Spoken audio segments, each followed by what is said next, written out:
come on. Let's have our applause ring out of careers and we will see him back here time again in the very near future. Elise, come on.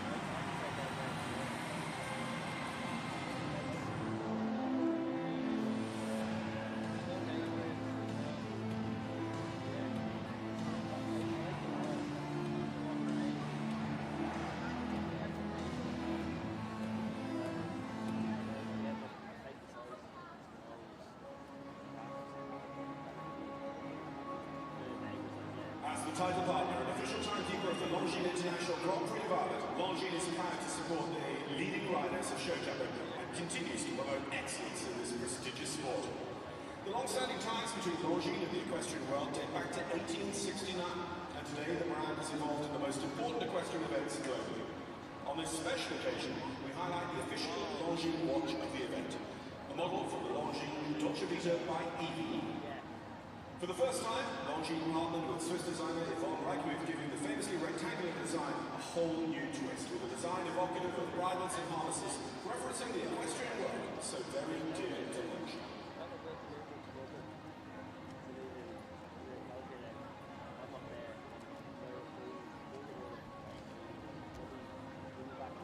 Well, ladies and gentlemen, just a few minutes away from the very first horse and rider combination coming forward in the €350,000 five-star Meter 60 Grand Prix. 40 competitors will ride out, looking to add their name to that roll of honour. A couple of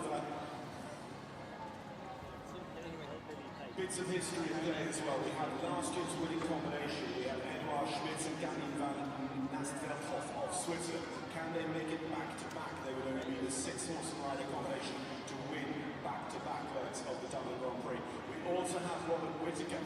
Robert is riding the horse with which he won the King George, the Royal International Grand Prix at Hickstead in Great Britain a fortnight ago. And again, only 6 riders previously have won Hickstead and Dublin back-to-back. One of those riders is with us, Kevin Jochems, for the Netherlands.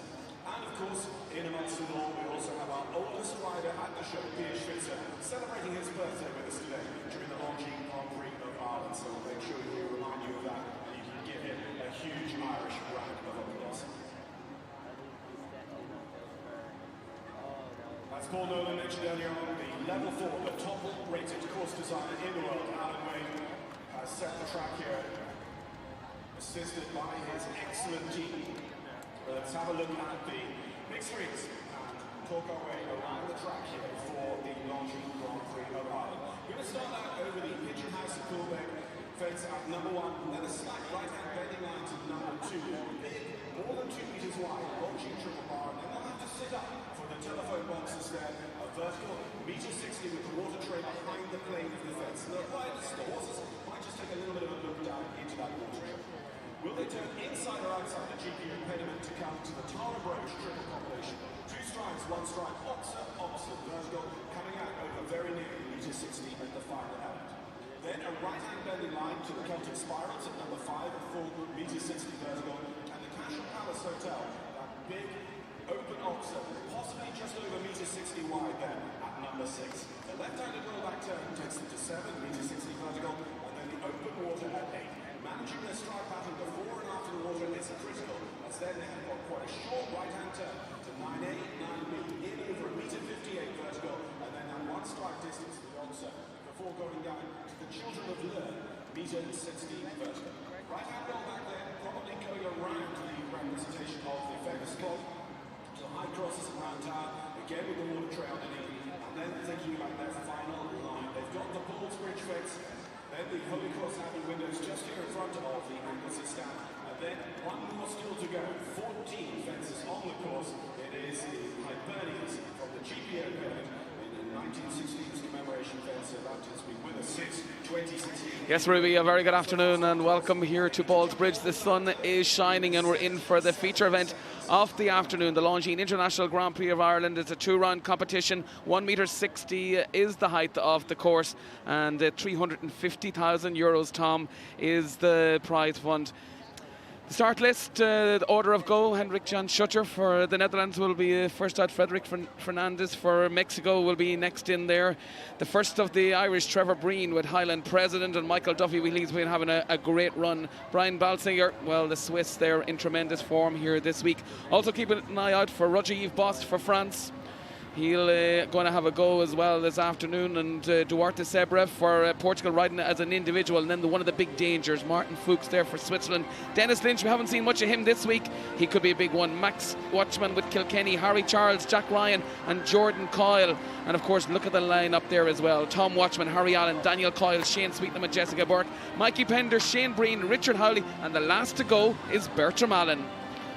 What a lineup this afternoon. Of course, Jeff Curran is not going this afternoon, and which is after hearing as well that Cian O'Connor is out. He's injured himself a little bit earlier on, so he won't be running. But a good one to start us off for the Netherlands. 33 years old, Henrik Jan Schutter with Hala. This one went well at Hickstead recently, and of course a number of years ago Henrik was the youngest ever winner of the Hickstead Grand Prix. A big test for him this afternoon, Tom. Yeah, this guy's got plenty of experience. Yeah, I know he's jumped in a lot of big arenas, so he'll be a good pathfinder. To be fair, he's a very competent rider, so there'll be a lot of lads looking to see what happens here. When Alan Wade built the cup on Friday, the time wasn't as influential as we thought it was going to be. So it's really going to sit up now and see what he's done today, how he's run the wheel around this arena. Is he going to make the time very influential? Because if he does, it really changes the nature of how they have to approach this course. You walk the course, take us round it. Oh, start here in the corner, big oxer. Now already down to a triple bar, and the first test that comes, you can see really have to go steady to this telephone box, tall vertical with the water tray. And again, we don't know what the time allowed is, so the first few guys are going to be really quicker on the corner. Combination early this time, so oxer, 2 strides, oxer, and then 1 stride, very flimsy. And now we come to this really tall style, 1.60 m. This 4 stride distance should ride okay. There's a little rub on the way out, and you can see Frank is really tight back here. He's going to try and stay well up on the pace, see what the time allowed. Now 4 meters wide this water, caused loads of trouble on Friday, and the first horse already in it now. As I said, coming to a double, vertical in, oxer out, then 4 strides very short, heading back to the pocket. 77 seconds is the time allowed, Tom. Yeah, look, it's going to be thereabouts. This is the first one. They can adjust it after the first 1 or 2, but knowing Alan, he'd be very reluctant to do so. Now, difficult last line, second last fence coming up, and what's he going to do on the way home? 3, 4, 5, 6, 7, 8. So nicely out over inside that time allowed, 75, 65. The water causing problems already this afternoon. Yeah, straight away it's caused a problem. That little red wall in front of it. Some of these Grand Prix horses haven't jumped the cup, so they won't have experienced it. Very good the rest of the track. Don't let the clock don't let them think that the clock is not going to be influential. He's 75 seconds. 77 is the time allowed. We can see here how big that oxer is, how light these fences are. Just the slightest rub and you can see the red safety cup just drop away in the corner. Well, we go to Mexico now. He's very popular here at Dublin. They had a tremendous performance on Friday afternoon to finish third in the Aga Khan. But Federico Fernandez, he's 55 years old. And he is a great ambassador for the sport, 3-time Olympian. Of course, they survived a plane crash. But one of the friendliest guys you'll meet on the circuit. He goes with the 14-year-old gelding, Davidoff. Yeah, he has a great string of horses, Federico. He's put them together over the years. He's a huge amount of experience, a lot of talent. Was on a winning Aga Khan team here in 2018. Came back here and was third. Was on the podium the other day. He was disappointed. He knew the Swiss were very good, but he didn't come here just to make up the numbers, as he said. He's a lot of experience, has some very nice horses. He's a great fun, great character to have around the place. Really enjoys his sport. This is not his top horse. He's not jumping his top horse this afternoon, saving him. Yeah, he jumped him in the Cup on Friday. It was a huge effort. They came in to jump the 2 rounds. But look, most of these guys will have 2 proper Grand Prix horses, so they flip-flop between them, whichever one they want to use at the weekend. But don't worry, this guy has a serious horse. Not the biggest fence to start them off. No, you want to let them in onto the track. Be some way kind when they come in from the sand outside. They come in for the atmosphere. So look, Alan, as I say, he's a real horseman. He knows how to get these horses performing at the best and put up a proper test for them. So starts off in a very good rhythm. We said the combination is early. He's cut the corner a little bit on the angle. Again, using his experience to try and, but he's paid a price for it. Okay, the horse is quite leery. You can see how Frederico's really having to encourage him to go forward. The horse is looking at these big stadium jumps. There's a lot to be seen, a lot for him to concentrate on. Is it much more difficult for the riders on the horses not jumping on grass? Because a lot of the big shows around the world, they're all jumping on artificial surfaces. I think the horses love the grass. They really get a lot of power off it. It's a natural footing for them. I mean, yeah, for the weather and for a lot of arenas, it's very convenient to have the all-weather surfaces. But for the real show jumping, for the big Aga Khan, for these big Grand Prix, it's great to be on grass. It's much more picturesque. The colour is a lot better. The contrast is much nicer, and the horses actually love jumping off it. But you can see, for the ones that are a little bit nervy, there's a lot for them to look at. We're going to be into time here as well. Jumps the final 1 there, but on a grand total of 12 falls. 8 for jumping and 4 for time. Yeah, Frederico, once he had the first fence down, he knew he wasn't coming back for the second round, so he actually throttled back, wanted to get his horse around and have a good, pleasant experience, and he's done that. He just gave him a little bit more room. Had the last part of the combination down, so knew early in the track that he wasn't going to be his day, so went to plan B, and that was to get the horse around safely. As we go to Belgium now, Jerome Goury with the Floris TN. 28 years old, Jerome, from Dinant in Belgium. This is a new ride for him since May of this year. Was third in Dinard a fortnight ago in the 1m55 class. Also went well in Centaur Park in June. Very talented jockey, this. This guy's loads of experience, comes from a family steeped in show jumping. This is a really lovely blood horse. It's a 13-year-old stallion by Quality Time. You can see how light he is on the ground. Lovely type, lovely expression. You can see he pricks his ears. I expect a really strong showing from this. We should be getting into the guys. The first couple of horses have jumped around now, so the riders will be making their plan and they'll be getting on with it now. So they know the time is achievable, so they just have to stay on a really good rhythm now and make sure they focus on these jumps. We don't normally get the combination so early, do we? They just mix it up. Course builders will put it anywhere, not usually in the 4th fence, no, for sure. Now, tall vertical, moves up on the 4 strides to that big wide oxer, and you can see, look how tight he comes back here. Jerome, loads of balance, makes it easy for the horse. Now, gives him a little bit of support off the ground, and then set sail to the water, really powerful. Now it's nice and steady. Nice brave ride up there. The horse just pats the ground in front of the jump, backs off it. Here's a very nice, light, athletic horse. You can see how much control he has. We see a lot of the horses much bigger, maybe a little bit more lumbersome, but this is a really blood type.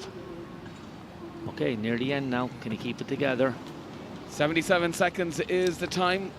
Just 1 fence left to go. The time's looking good. Here we go. Is this the first clear round? Yes, it is. Well done. That's a brilliant round. Clear all the way. Inside the time allowed for Jerome Goury for Belgium with Floris TN. Good round. Oh, fantastic. But look, he would have been one of my favourites. If I was to pick somebody here that I thought was going to jump a clear round, Jerome as always comes into the ring. You know, he's a very talented man, very organised. So, no surprise here. See him here in the combination. Look how focused he is. See how balanced he is. Beautiful horse. That's a good one. Well-deserved pat there as well. That's our first clear round. We need another one to assure us of a jump off, and certainly a man that is in tremendous form this season. For Great Britain now, it's Robert Whittaker, member of the famous Whittaker family. Vermento, this one a homebred by his mum and dad. It's a stallion. Yeah, he comes here on great form. So this is another one I expect to have a really strong showing. The next three horses in particular, I think, have a real good chance of jumping a clear round. So don't worry if you've got 2 or 3 clears very early in this, I think, and then it'll settle down. It'll become harder, but young Rob is on a real run of good form, and he has the first fence down, so commentator's luck. So, but he won the King George, Aaron Hickstead, recently. He's had another fence down. I say he mightn't spend too long in the arena. He'll probably jump the combination and then get an early boat, I think. Which is worse, the first fence going or the last? Oh, definitely the first. Yeah, well, Robert decides. That one. Robert decides to retire. Yeah, he brought the horse specifically. He had his eye on this Grand Prix. I chatted to him yesterday. He very kindly came and rode the 4-year-olds up in Simmons Court. The top 6 4-year-olds had come through all the qualifiers. And young Rob came up, and I have to say he was outstanding. He gave all the horses such a beautiful, sympathetic ride. They all jumped fantastically for him. I know the owners were chuffed that he came up and did that job, and it was great to see him ride the horses. He's had a short afternoon today, but he'll come back again, I'm sure. Well, to the birthday boy, it's his birthday this afternoon. He's the eldest rider in the field. We're not going to give away his age, but it's for Switzerland now. It's Weiser. He goes with Colana Denfer. This is a 10-year-old Self-Francais by Quidam de Revel. And he's done it all. So he's jumped all over the world. But this is only a new combination or a new partnership.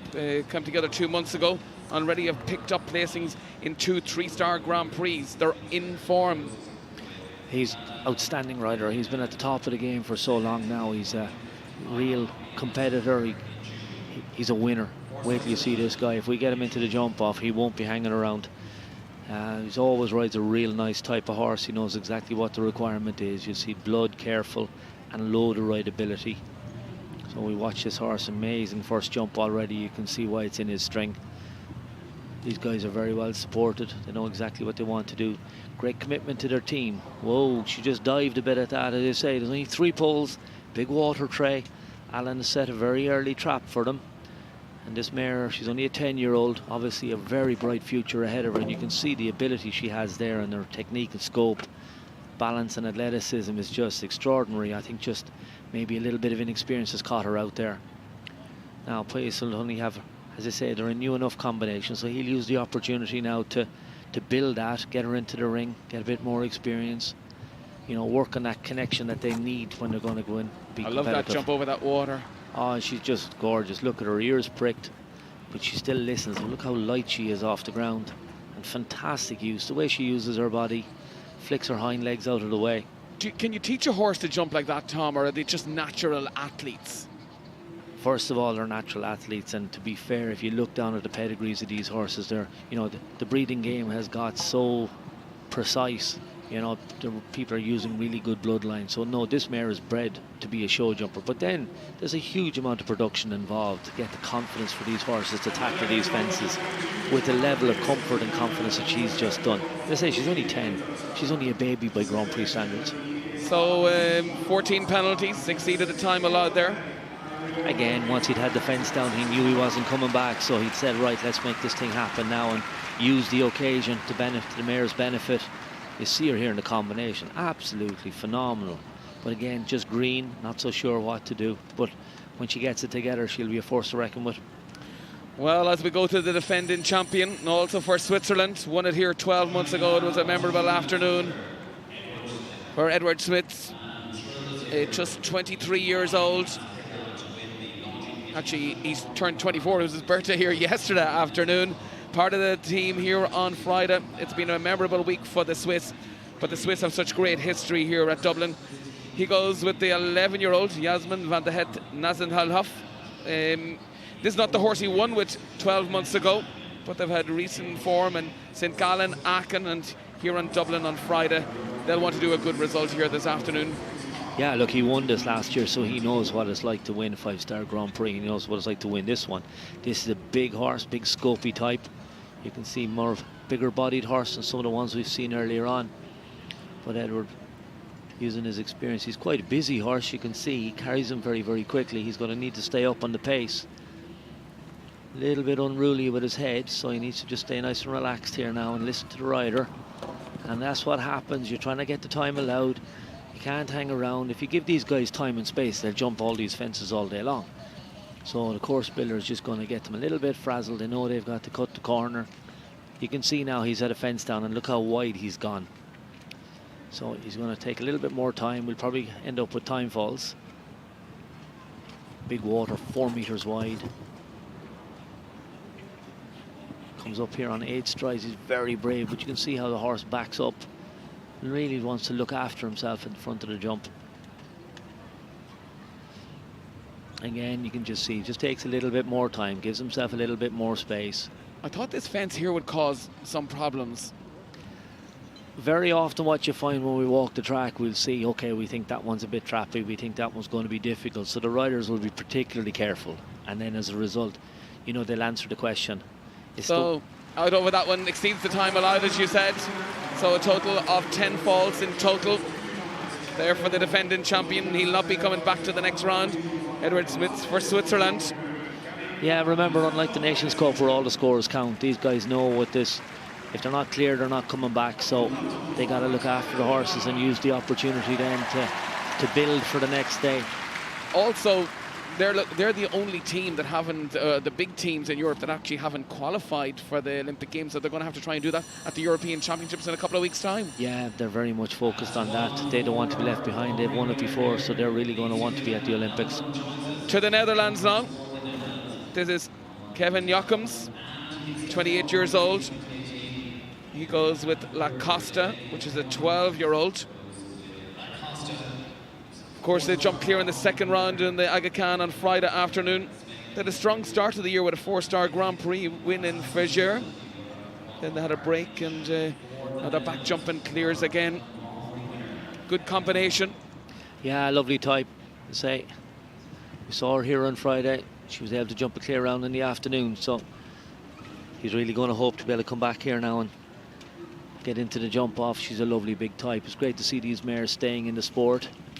So she's a 12-year-old. She probably has some foals on the ground already using embryo transfer, so really innovative production facilities now available to the breeders, which makes it fantastic for us, because as opposed to these mares coming out of the sport and going breeding, they can combine both.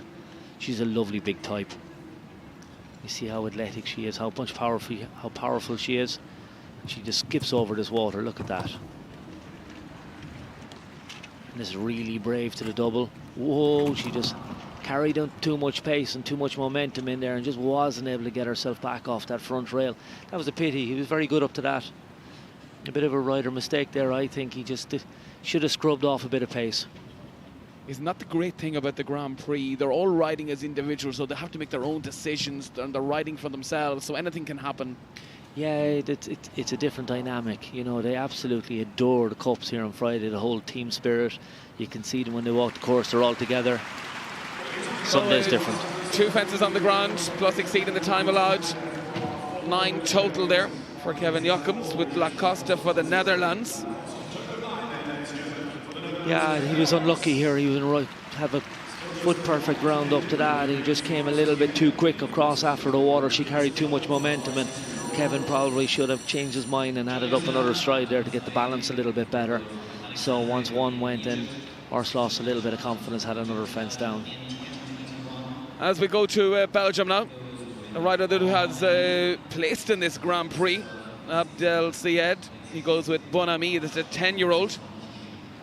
And of course already making ranks among the top 20 horses in Belgium, and has been jumping at 1.60 m and is at 7th in a number of Grand Prix already this year. He jumped in certainly a number of them. He was in Mexico, Miami and Saint-Tropez and Riesenbeck, so he's jumping all over the world. Abdel is 34 years old. Yeah, born in Egypt. Now jumping for Belgium, is based over there now for a very long time. A prolific producer of Grand Prix horses, it's fair to say. He's on the circuit the whole time. Will always have 2 or 3 top class younger horses coming through, but he competes them at the highest possible level, as I say, and he'll sell these on, move them on and start again. So he gets these horses into the ring. He has a huge amount of experience. He's a very talented rider, very competitive rider, and you can see how he keeps his big scopy mare really organised. That was good down that line. Yeah, it was a great connection. You can see how quiet he stands. He's just making micro adjustments all the time. You can see he gives her a little bit of space. Now interesting to see what he does. Over the water. Whoa, very ponderous there, but now steadies to the double, steadies. That's excellent. Okay. Good. Now he needs to move up, can't hang around, doesn't need to get a time fault. You can see keeps the mare really well connected, gives her every chance in that big oxer. And to be fair, she really is a star. Look at her way she tries to get her body out of the way, kicks her hind legs behind. Now, probably going to move up on the last line. Here we go. Final fence. Can this give us a jump off? Yeah, well done. Oh, and just inside that time allowed. That is the closest of margins ever.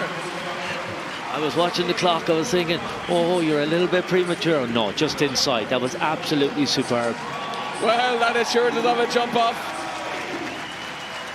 Yeah, no, that's great. As I say, she's absolutely stunning. Look at her, real quality, scopy. And look, the man in the saddle is world class. He's got a serious world ranking. He's up there in the top 50. And it's not surprising when he can do that. He's delighted. And he's has shades on as well. Here on the little red ribbon in the tail, I don't know if you saw that. That's for danger. Yeah, don't come too close. So you can see she's very athletic, she's very sharp. She doesn't want to, just so you don't, none of the horses get too close to her. You don't want anybody getting kicked out in the warm-up arena. It can get very busy out there. So we go to France now. Francois Xavier Boudant goes with the 12-year-old Self-Francais. Brazil Dumezil. A 12-year-old, great combination for France, good solid rates at 4- and 5-star level, produced a 5-star Grand Prix clear in Paris and most recently in Dinard. Yeah, looks like a real professional horse. You can see he heads off at a great pace.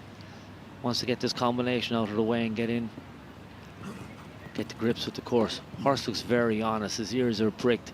We commented on him on Friday how he has his own technique. Carries his head and neck quite high and uses his power more than his technique to jump the fences. He's very good behind, to be fair. But Francois, a lot of mileage, so they know each other very, very well. He's not worried about the way he does it, he's just worried about how he does it. So here we come to this double again. Tricky line, this, I think. Oh, horse is very careful again. Because he didn't put his back end away that well at the first part of it. No, but the horse is, as I say, he's very comfortable in what he does. He knows exactly where he is, where his body is in relation to the poles. He has a lot of experience. And the horse just has his own way of doing it, and fair play to him. Looks like we could be coming for another clear. Time is certainly much better. Here we go, get one in there for France. Final fence coming up. Yeah, great combination. I say he set out there with a lot of confidence. He knew what he wanted to do. He knows his horse is able to handle the atmosphere. It means a lot to these guys. It certainly does. The French can always do well here. And you can see they're just really nice and clean. Yeah, I love this horse, as I say. He has his own way of doing it. He's very comfortable, very competent, but nobody's forcing him. I love the connection between the horse and rider, the trust between the two of them. It was fabulous. Well, the first for the home side, and a good one to start us off. It's Trevor Breen for Ireland. He goes with Highland President. This is an 11-year-old owned by Heather Black. The sire of this one is Clinton, and the sire of Dam Canan. And it's an 11-year-old, and it's a combination that is showing superb 5-star Grand Prix form with 2 consecutive top 5 finishes in La Coruña and Riesenbeck, and jumped a lovely clear here in the Sports Ireland Classic on the opening day. Yeah, those of us on the circuit know what a talented rider this guy is. Real stylish, based in England now, and has a nice string of horses the last couple of years, so it's great to see Trevor competing at this level. Former school teacher. Yeah, very good rugby player. So having a lot of fun now. Yeah, this is very nice. He's set out keeping the horse very organised, very balanced. You can see again a rider who's very competent, knows his horse very, very well. The horse trusts him. They have that connection. Now he's very careful there. He knows that's a really tall vertical. How do you make that connection? It's time, it's experience, it's trust, and it's just, these guys have ridden so many horses over the years.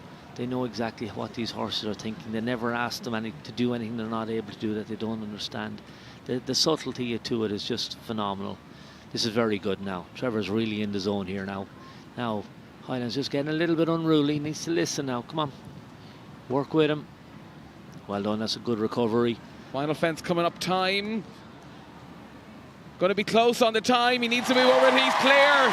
And just inside that time allowed. Time to perfection. Very lucky. Just that last little bit, but he knew where he was. He made up the time on the corners when he could. Horse got a little difficult on the last line, but fair play to Trevor. He dug in, made the space, and he deserves that clear round. Of course, they've been working hard all season. He's not surprised by that clear round, but it's one for Ireland that's clear as well. Yeah. Joining France and Belgium. Yeah, he's another guy who would have been hoping for selection here for the Aga Khan team on Friday. You know, there's so many of them there now with quality horses and quality performances. So we see our clears there at the moment. Trevor Breen, the one for France, Abdel Syed is in there as well, and Jerome Goury, who gave us our first clear round as we stay with Ireland. Michael Duffy now. Michael, 28 years old, from Turlockmore in Galway. And what a season he's having. This one, a 12-year-old, Zilton. Podium finish in the last 5-star Grand Prix in Mexico. Yeah, these guys get around the world now. Lots of competitions, lots of opportunities for them. So it's a really busy schedule. Managing these horses now becoming a huge challenge. As I say, nice to have this horse. But it was great to see Michael having his first Aga Khan appearance on Friday. Jumped a clear round in the second round. He was so unlucky in the first on that beautiful grey mare, Sika. So let's see how he gets on with this now. Really, Good. now set east for this double. That's lovely balance. Yeah, here we go, working hard. All the control necessary now. Doesn't need to get lost here. That's what Alan Way is trying to let you to do. Get careful, take a bit more room than he's giving you. That's super, jumps across the angle. It's very clever, good riding. Now Michael, hold them together. Lovely. This is looking good. Coming to the final one. The time's looking good. Can this be another one in there for Ireland? It is. What a performance. That is a brilliant round.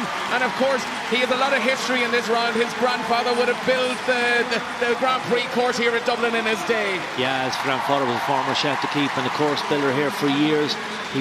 Grandfather actually built some of these fences. We're looking down here at the telephone box. I believe they were built above in the equestrian centre in Galway. So great to see it. That was just magic, but he is some rider. He is coolness personified. I've spoke to him all week, and I've actually never seen him under pressure.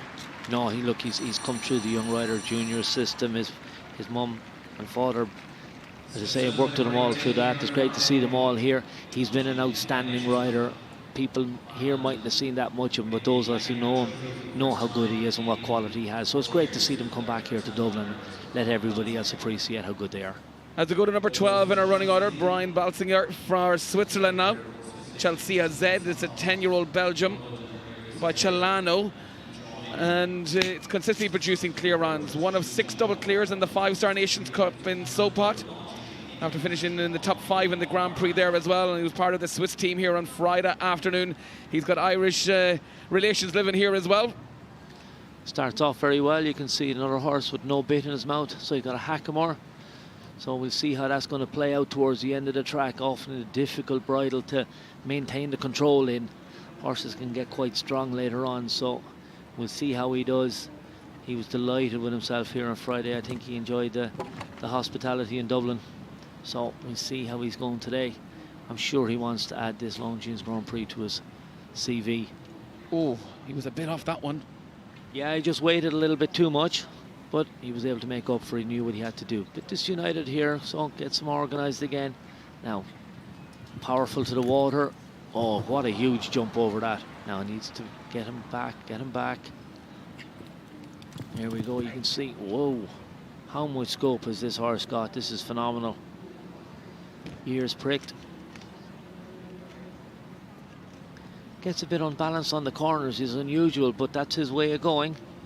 Seems happy to do it like that. Brian doesn't seem to be too bothered by it. The horse doesn't seem to be too worried either. So, as I say, they have their own way of doing it, some of these guys, and it's successful. We could have another clear round. Looks like a time is good, I think. Yes, just inside that time. Oh, that's even closer, but he is clear.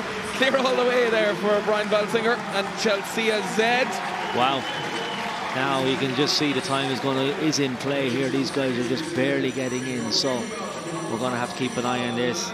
But the jump over the water, unbelievable. Oh, yeah, look, a lot of these horses now are getting so comfortable jumping these waters, these big 4-metre wide water. How high he went and how balanced he was when he landed, extraordinary. Well, time for a quick commercial break. You won't miss a thing. We'll be back with you in just a moment. Well, next in the arena is number 13, Loie Hopens for the Netherlands. Haval van het Wilsenhof, Z. This is a 12-year-old gelding. And he'll be looking for a strong performance. Starts off quite nicely. Gets the first couple of fences out of the way. And now Top 5 finish at the 5-Star World Cup in Amsterdam. That was indoor. Yeah, we watched this horse jump during the week. It has its own way of doing it. She's a lovely big honest mare. She's loads of power. Can look a little bit slow in the air sometimes, but she gets the job done. Was very good here, as I say, on Friday.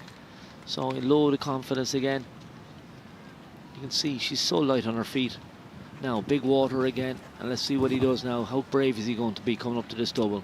And he's very brave. And that's the cost. Just got at that front rail and wasn't able to get her body out of the way. I think he may have just again overcooked it on the way down there. I think they underestimate how much momentum they carry off the back of the water. And the riders just didn't make enough of an adjustment. He'll be disappointed with that. So coming on the 4.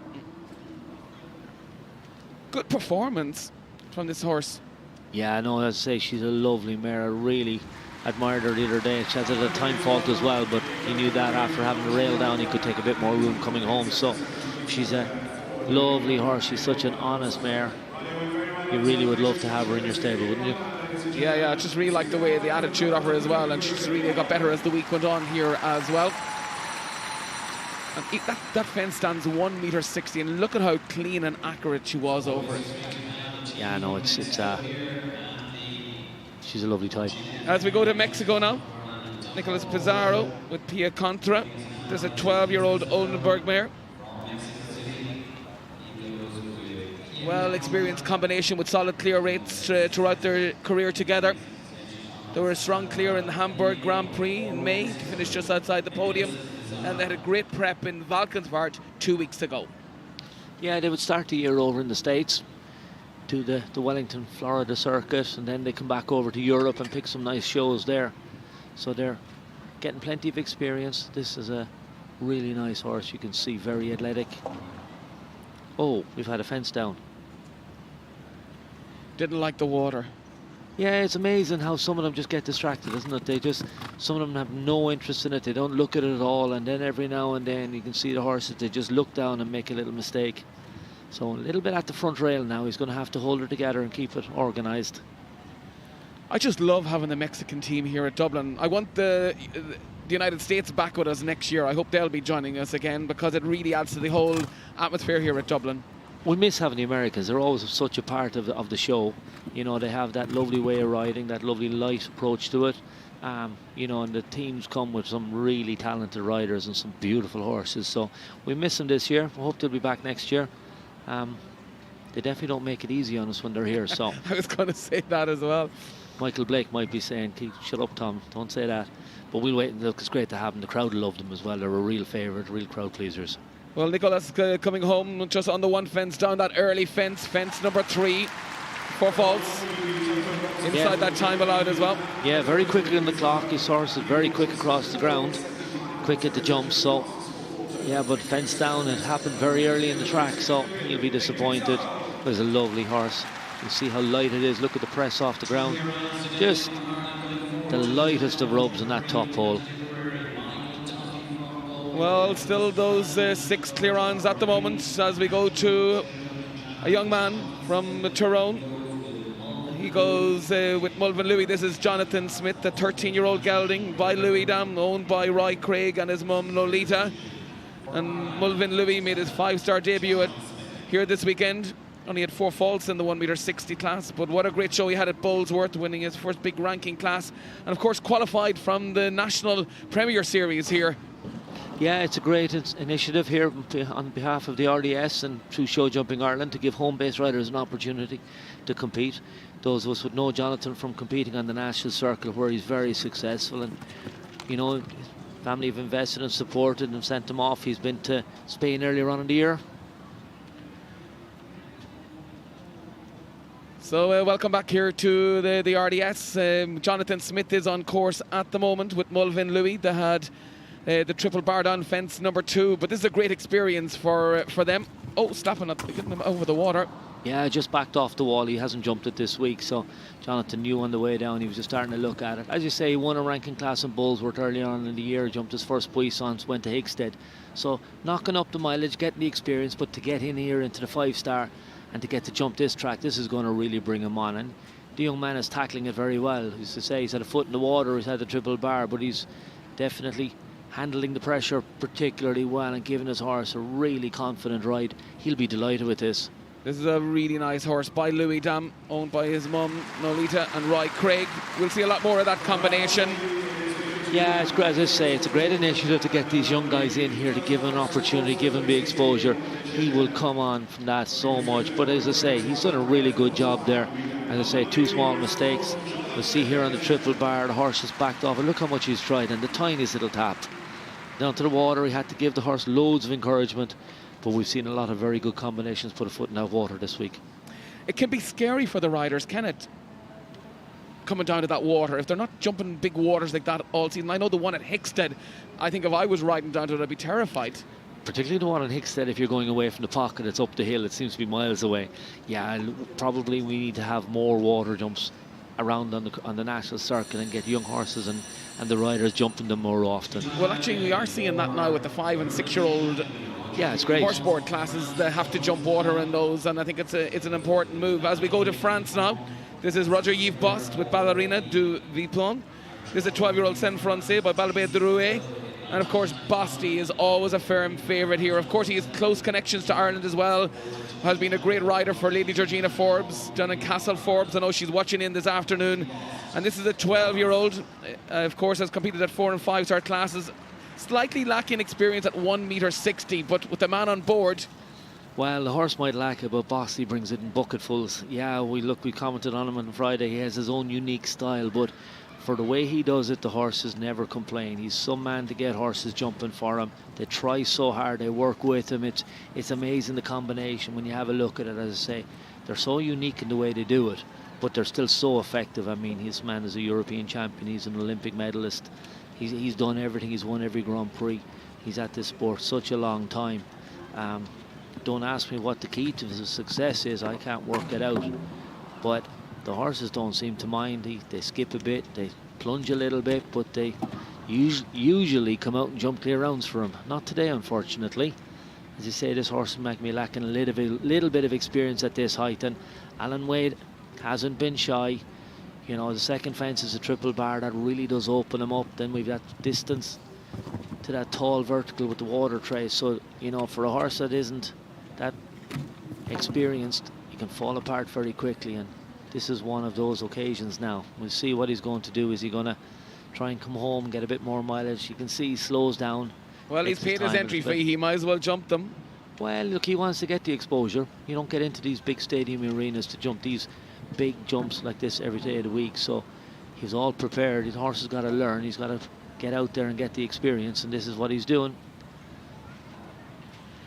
Exceeding the time allowed as well, so 19 penalties total there for Roger Yves Bost, Ballerine. Yeah, not happening today, but he'll be back, don't worry. You can see horse didn't listen to him today. There was a little bit of a disagreement, but look, Bosty has his own way of doing it. You can see the horse kind of plunging a little bit, not really playing ball, so he'll go back, he'll regroup, give him a bit more confidence, maybe drop him down a level or two, and then he'll be back again. Well, still plenty of clears at the moment, 6 of them in there in total. As we go to Great Britain, Sam Hutton, Casablanca H, Sam 34 years old, from Hampshire. Currently works for Abdel Syed, who's already clear. Casablanca H, well, had a good start to the season in Wellington with top 5 spot in the 4-star Grand Prix.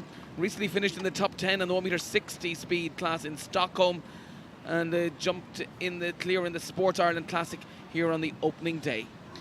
Yeah, this is a 13-year-old mare by Contour out of Landor. Damn, beautiful type, just real blood. You can see lovely shape to her, lovely. She's just quite busy with her head. You can see how she's shaking her head a little bit, making Sam's job difficult, but when she gets to the jump, she's well able to do it. This is a control issue now. Can he just get her? She needs to just stop arguing and concentrate. She's well able to jump when she gets there. Now you can see he's gone a little bit wide here, but she does cover the ground, so he's got to gamble on that. Is she quick across the ground? He needs that little bit of room to get organised. She's tall, leggy mare. Whoa. She's careful, she has a conscience. And you can see as the track goes on, the control becomes that little bit more difficult. Yeah, she's sort of getting a bit out of control there, is she? She's just running a little bit. Yeah, so he's gone a little bit wide on those 2 turnbacks. We got to see, he's balancing it up. He knows she's light on her feet and quick.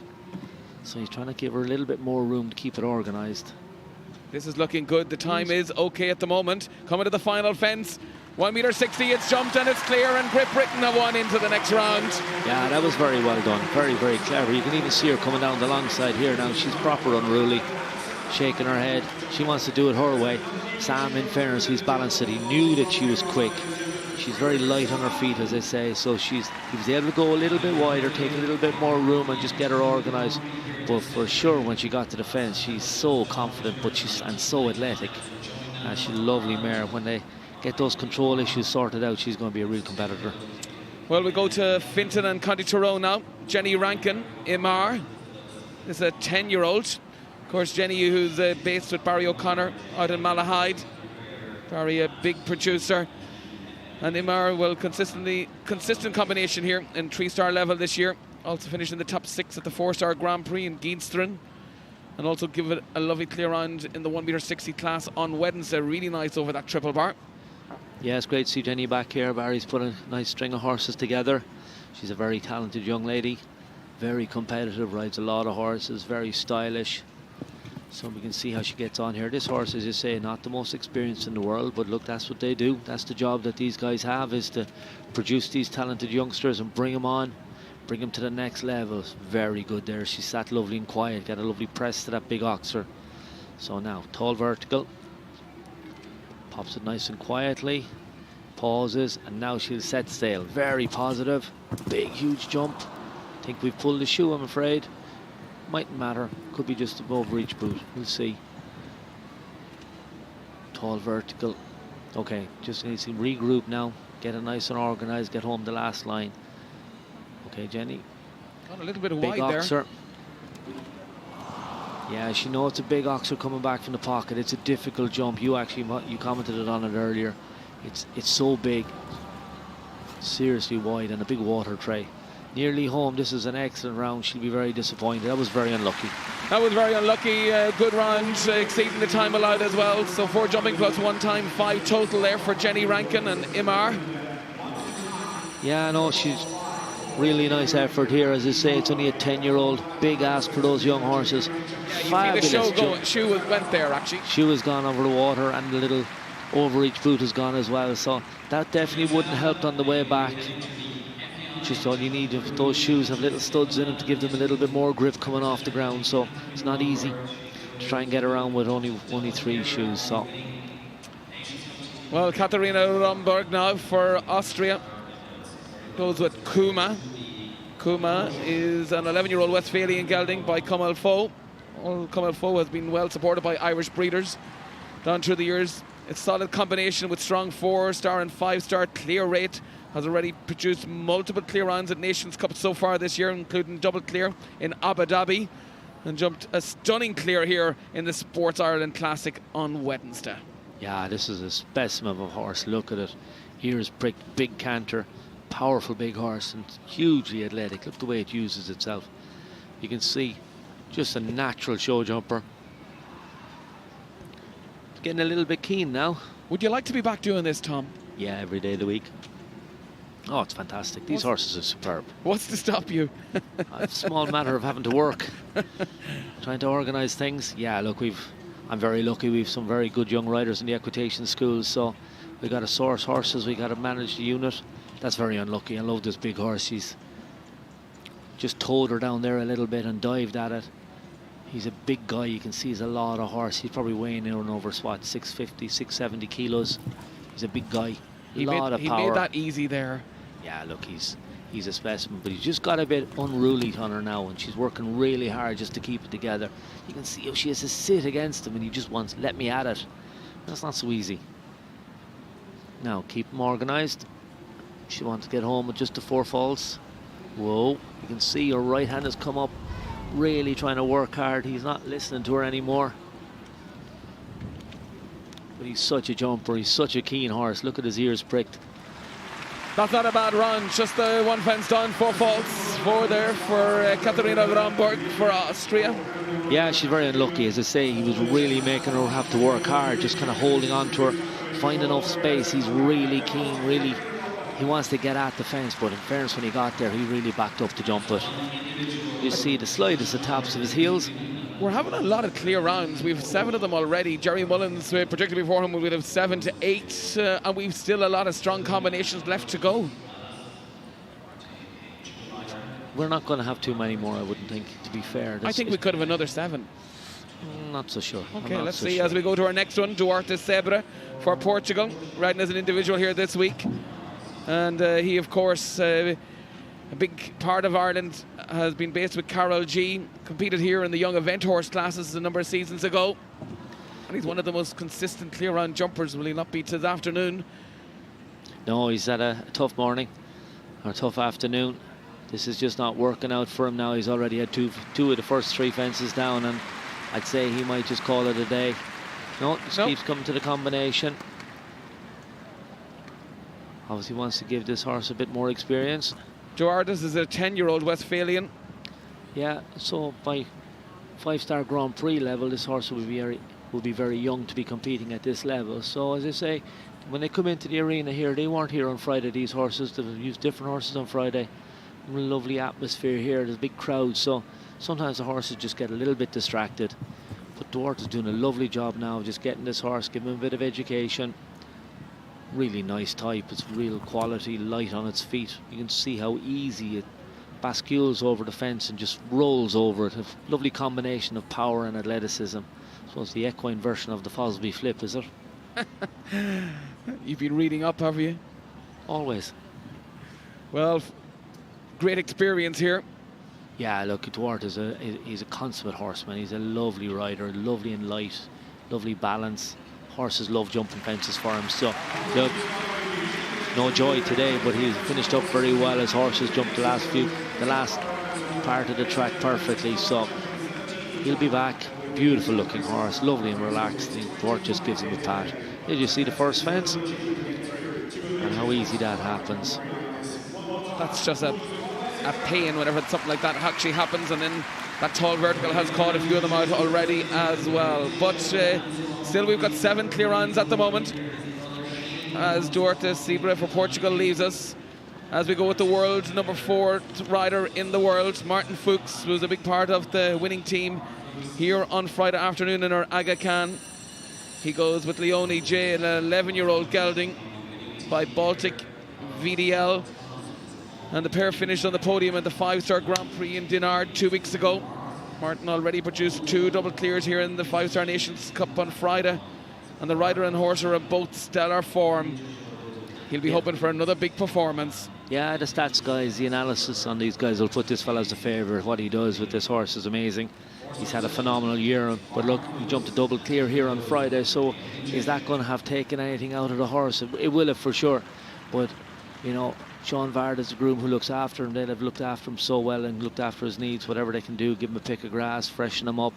So it'll be interesting to see if he's got enough petrol in the tank to come in here and repeat his outstanding performances of earlier in the week. He's only 31 years old, from near Lucerne. Yeah, but he comes from a family steeped in show jumping. He's been at this, I'd say, since before he was born, to be fair. His dad was obviously a world-class rider. He's got a superb backup team, and his uncle is his trainer here. Yeah. So, but even still, like, he's had so much experience in such a short period of time. He's been the world number 1. He's still, ranked number 4 in the world at the moment. Competes in those big arenas all the time. So, and as he demonstrated here on Friday, he has ice in his veins. So, now he likes grey horses, Tom. Yep. Clooney. We all remember, was an outstanding World Cup qualifier, won everything. European Championships with this young man. So horse is now retired and he's replaced with even better ones. So here we go. Time Keep looks it okay. all together. Now get this one out of the way and then set sail to the last one. Here we go. This looks like it's going to be another big clear round for Switzerland. It is, yes, and inside that time, clear round, clear all the way there for Martin Fuchs and Aloni J. Yeah, you can see how easy he made that look. Look at the clock, 74.2. Never looked like he was under pressure. Kept it organised, kept it balanced the whole way through. But he's delighted. You see him down there patting his horse. He knows what a big effort his horse has put in. And look, if this guy gets into the jump off, just hang on to your seats because he's just so fast. It'll be just fantastic to watch this man when he comes back. So, giving him a nice trot around the arena. There you can see, look at the technique. The way the horse's ears pricked. Martin already, he's in the air, he's looking for the next fence. That's how it's meant to be done. So you can see the clear-ons at the moment. Abdelsia, Jerome Curie, France is in there. Trevor Breen, Michael Duffy, they're clear as well. Brian Balsinger, Sam Hutton, Martin Fuchs is clear as well. Plenty of clear-ons, 8 clear-ons. You won't miss a thing. Back with you in a few moments' time.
Well, good to hear there from Trevor.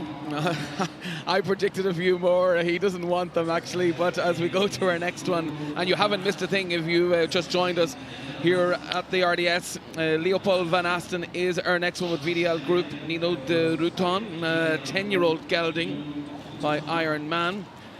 And pair picked up placings in their last outing in the 1m50 in Valkensvaart 2 weeks ago, and they were lucky in both the 160s with 4 falls each this week. Yeah, big rangy horse, big canter. Leopold very technically proficient. You can see sits very well, really stylish rider. So you see how we're going to tackle this course now. They say Alan Wade has put up a real test. Bit unusual to say triple bar early, then this very careful vertical. He knows this is the Grand Prix, so he can really test these rider-horse combinations. So, combination. Leopold has been on the go quite a while. They used to call him Harry Potter. Yeah, he's been around a long time. He's used all his experience now, get together a real nice string of horses. These horses are hard to come by. But it's great. We get to sit here in Dublin for the weekend. These guys bring some of the best horses in the world. We're spoiled to see Leone J, see all these horses Highland present. It's great. We're going to see Pacino Amiro in a while. These are superstars of the show jumping world, and they're all gathered up here in the middle of Ballsbridge for us. It's a pleasure to watch them. This has just gone a little bit awry. Foot in the water, vertical down. So Leopold won't feature later on, so he's just going to try and get this horse a bit more experience, as we've said, and bring him home. Big horse, rangy, scopy, just trying to keep him organised, I think, is the challenge. It's all about counting around the course here, Tom, because of the 4, 5, 6, 7 and 8 strides. That's the way it's become, isn't it? Yeah, it's got quite technical. As I say, if you put the fences out with loads of room, these riders would jump them every day of the week. So these are the challenges. It's not just about scope and carefulness, it's about rideability. And that's what Alan, the course builder, really does test. So you can just see he's flying very low to that oxer. Then he sets sail to the water here, but the horse just wasn't really sure and stutters on the last stride. He was committed, but he wasn't committed. He was committed, but he was going to the wrong place. Yeah, no, the horse decided to take another stride. Now we've got a man that we would expect to be in the jump off. Ranked 12th in the world.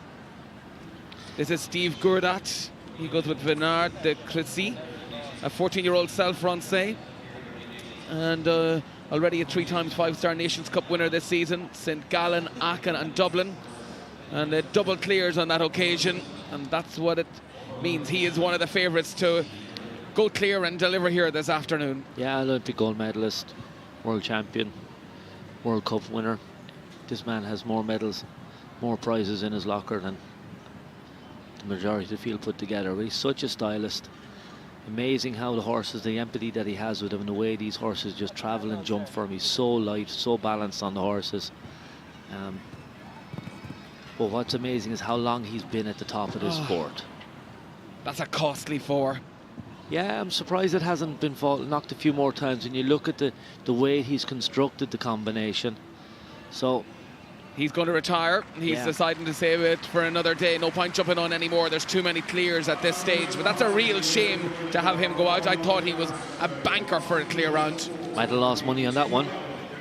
But you'll see here in the combination, Alan is very cleverly the way he's built it. So you come into the combination, you have a big oxer with these Celtic brooches and a plank in the bottom, then another big oxer, and then look how light, just 3 light pulls, nothing in it. Very hard for the horse to focus and really work and judge the distance to that last part. And horse made a real effort on the second part and then just carried himself through. Here's a potential clear round for me. We haven't heard much from him this week, but this could be his afternoon for Ireland. It's Dennis Lynch with Brooklyn Height, a 14-year-old Belgium warm blood by Nabab the Rev. And Dennis, well, what a competitor he is. Of course, he's 47 years old from Tiptown, based in Germany. And he's won all over the world. He was 4th in the Cashel Palace Stakes here on Thursday. And Brooklyn Heights, well, won the 2022 5-star Italian Grand Prix in Rome. That was a memorable afternoon from him. And he competed at the World Cup finals back in April of this year. Yeah, look, Dennis, a massive competitor. He's been on the circuit for a long time, knows his horses, knows his Grand Prix. He's here to try and get a result today. So Brooklyn's set up for this. Whoa. Bit of a take there. Now, really up into the air. He's going to have to settle down into this a little bit. This is a 14-year-old by Nabeb the Rev. So high in there, really flicking his back end. He's in trouble now. Oh, hang on. Yeah, this horse has just got a bit spooked.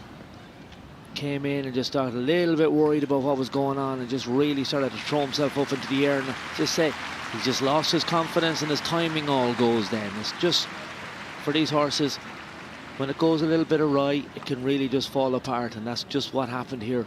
It was going a little bit from fence too. Like he set sail from 1 to 2.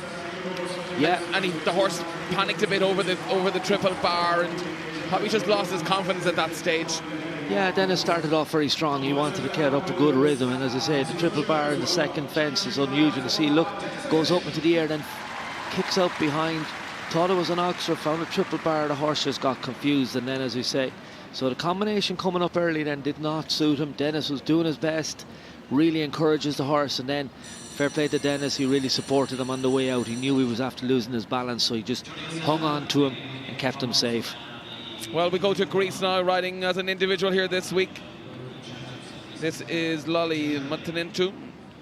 This one riding the 14-year-old Belgian Wormwood gelding Lariste de Troxada. And of course the combination that finished in the top 20 at last year's World Cup Championships, finished second in the last outing at the 5-star Grand Prix in La Coruña. She has a really, really nice team of horses here this week. Yeah, this is her second horse. Unfortunately, we're not getting to see her first horse, which is what I would have come to pay. But I'd have paid the money to watch. But look, this young lady has burst onto the scene, put together a phenomenal string of horses, and she really has. She popped around Aachen there recently. She's a rising star, already a star to be fair in her sport. So it's going to be interesting to see what she makes of this track today. She rides with nice confidence. She's in the top 100 in the world and the rankings. Yeah, as I say, she's got a beautiful string of horses and she rides them confidently. She knows they can jump. She developed, as I say, she's a lovely rapport. She's really balanced. She's technically spot on. She's doing everything right, and obviously these horses want to jump for her. That's excellent. That's the way she's just presenting him to the fence. You can see a little adjustment nice and early. Knows exactly where she is. The level of training available to these young riders now is phenomenal. They come through the ranks very, very quickly. They don't get phased. Oh, she's very tight back there. Now let's see what she does to the water. Very trusting. He just throws himself up into the air and lands so balanced and so easy. Now, this looks excellent. Stylish. Oh, she's doing everything right. Doesn't want to hang around here now, and it's not just... But she knows her horse. She knows how quick across the ground he is. That's very brave. Jumps it on the angle. She's going to have to anchor up now on this distance. Perfect. And the last fence coming up. How are we doing time-wise? Time-wise, we're going to be a little bit... we're going to be okay, actually. Just inside that time allowed. That's an unfortunate 4 there. 4 for Lolly. Yeah, she turned her back really tight up to this tall vertical. She knew he might be the quickest horse across the ground, so she would have walked the track and made a plan. You can see it here again. Look, the tiniest of rubs. Wow, barely touches it. Look how long it took to fall. I actually hadn't seen it, I'll be honest. I'd moved on to the water at that stage. But this young lady's just put on an exhibition here, so fair play to her. It was great for her to bring her horses here. Yeah, we're delighted to see them. Thank you so much. We'll see her back here at Dublin again, Yoli Martininu, for Greece, as we go to one of the Irish stars, Max Watchman, 19 years old, from Cashel in County Tipperary. He goes with the brilliant Kilkenny. Kilkenny was ridden by Cian O'Connor last year. Yeah, we saw Cian riding Kilkenny, and we saw Max and Barlux in the jumping and winning Aga Khan team making his debut here last year. So this is the next step up. Come and win the Grand Prix. So look, this young man has been having a great year. He's jumped a lot of horses. Again, great support team around him. Technically very proficient, and we know this horse. He's jumped the Olympics. Where did he finish? 7th in the last Olympics. So a lot of experience. He's bred for the game. His father, a classic winning trainer. His grandparents owned Coolmore Stud. And his great-grandfather, the legendary Vincent O'Brien. Yeah, no, look at that over the water. But again, great to get into this arena. They say as a young man, this is only his second round in this Grand Prix, so he'll learn a lot from this. And this is a horse that is going to that has a bright future. It's done a lot, so you really watch this pairing. They're going to come and do some fantastic things over the next few years, I'm sure. So just the one fence done. Yeah, just right in the last line now. You can see lovely 11-year-old by Cardento. Real blood, real quality. Ears pricked. He'll be very disappointed, but he'll have learnt a lot. It's a solid performance, but the one fence down. 4 there. 4 for Max Watchman. Yeah, and Kilkenny. We keep saying it. Alan Wade has built a serious test here. He knows he has the best horse rider combinations in the world are here today, so he's put it well up for them. There's challenges everywhere, the height, scope, the whole lot is required. He's testing every aspect of their skill here today.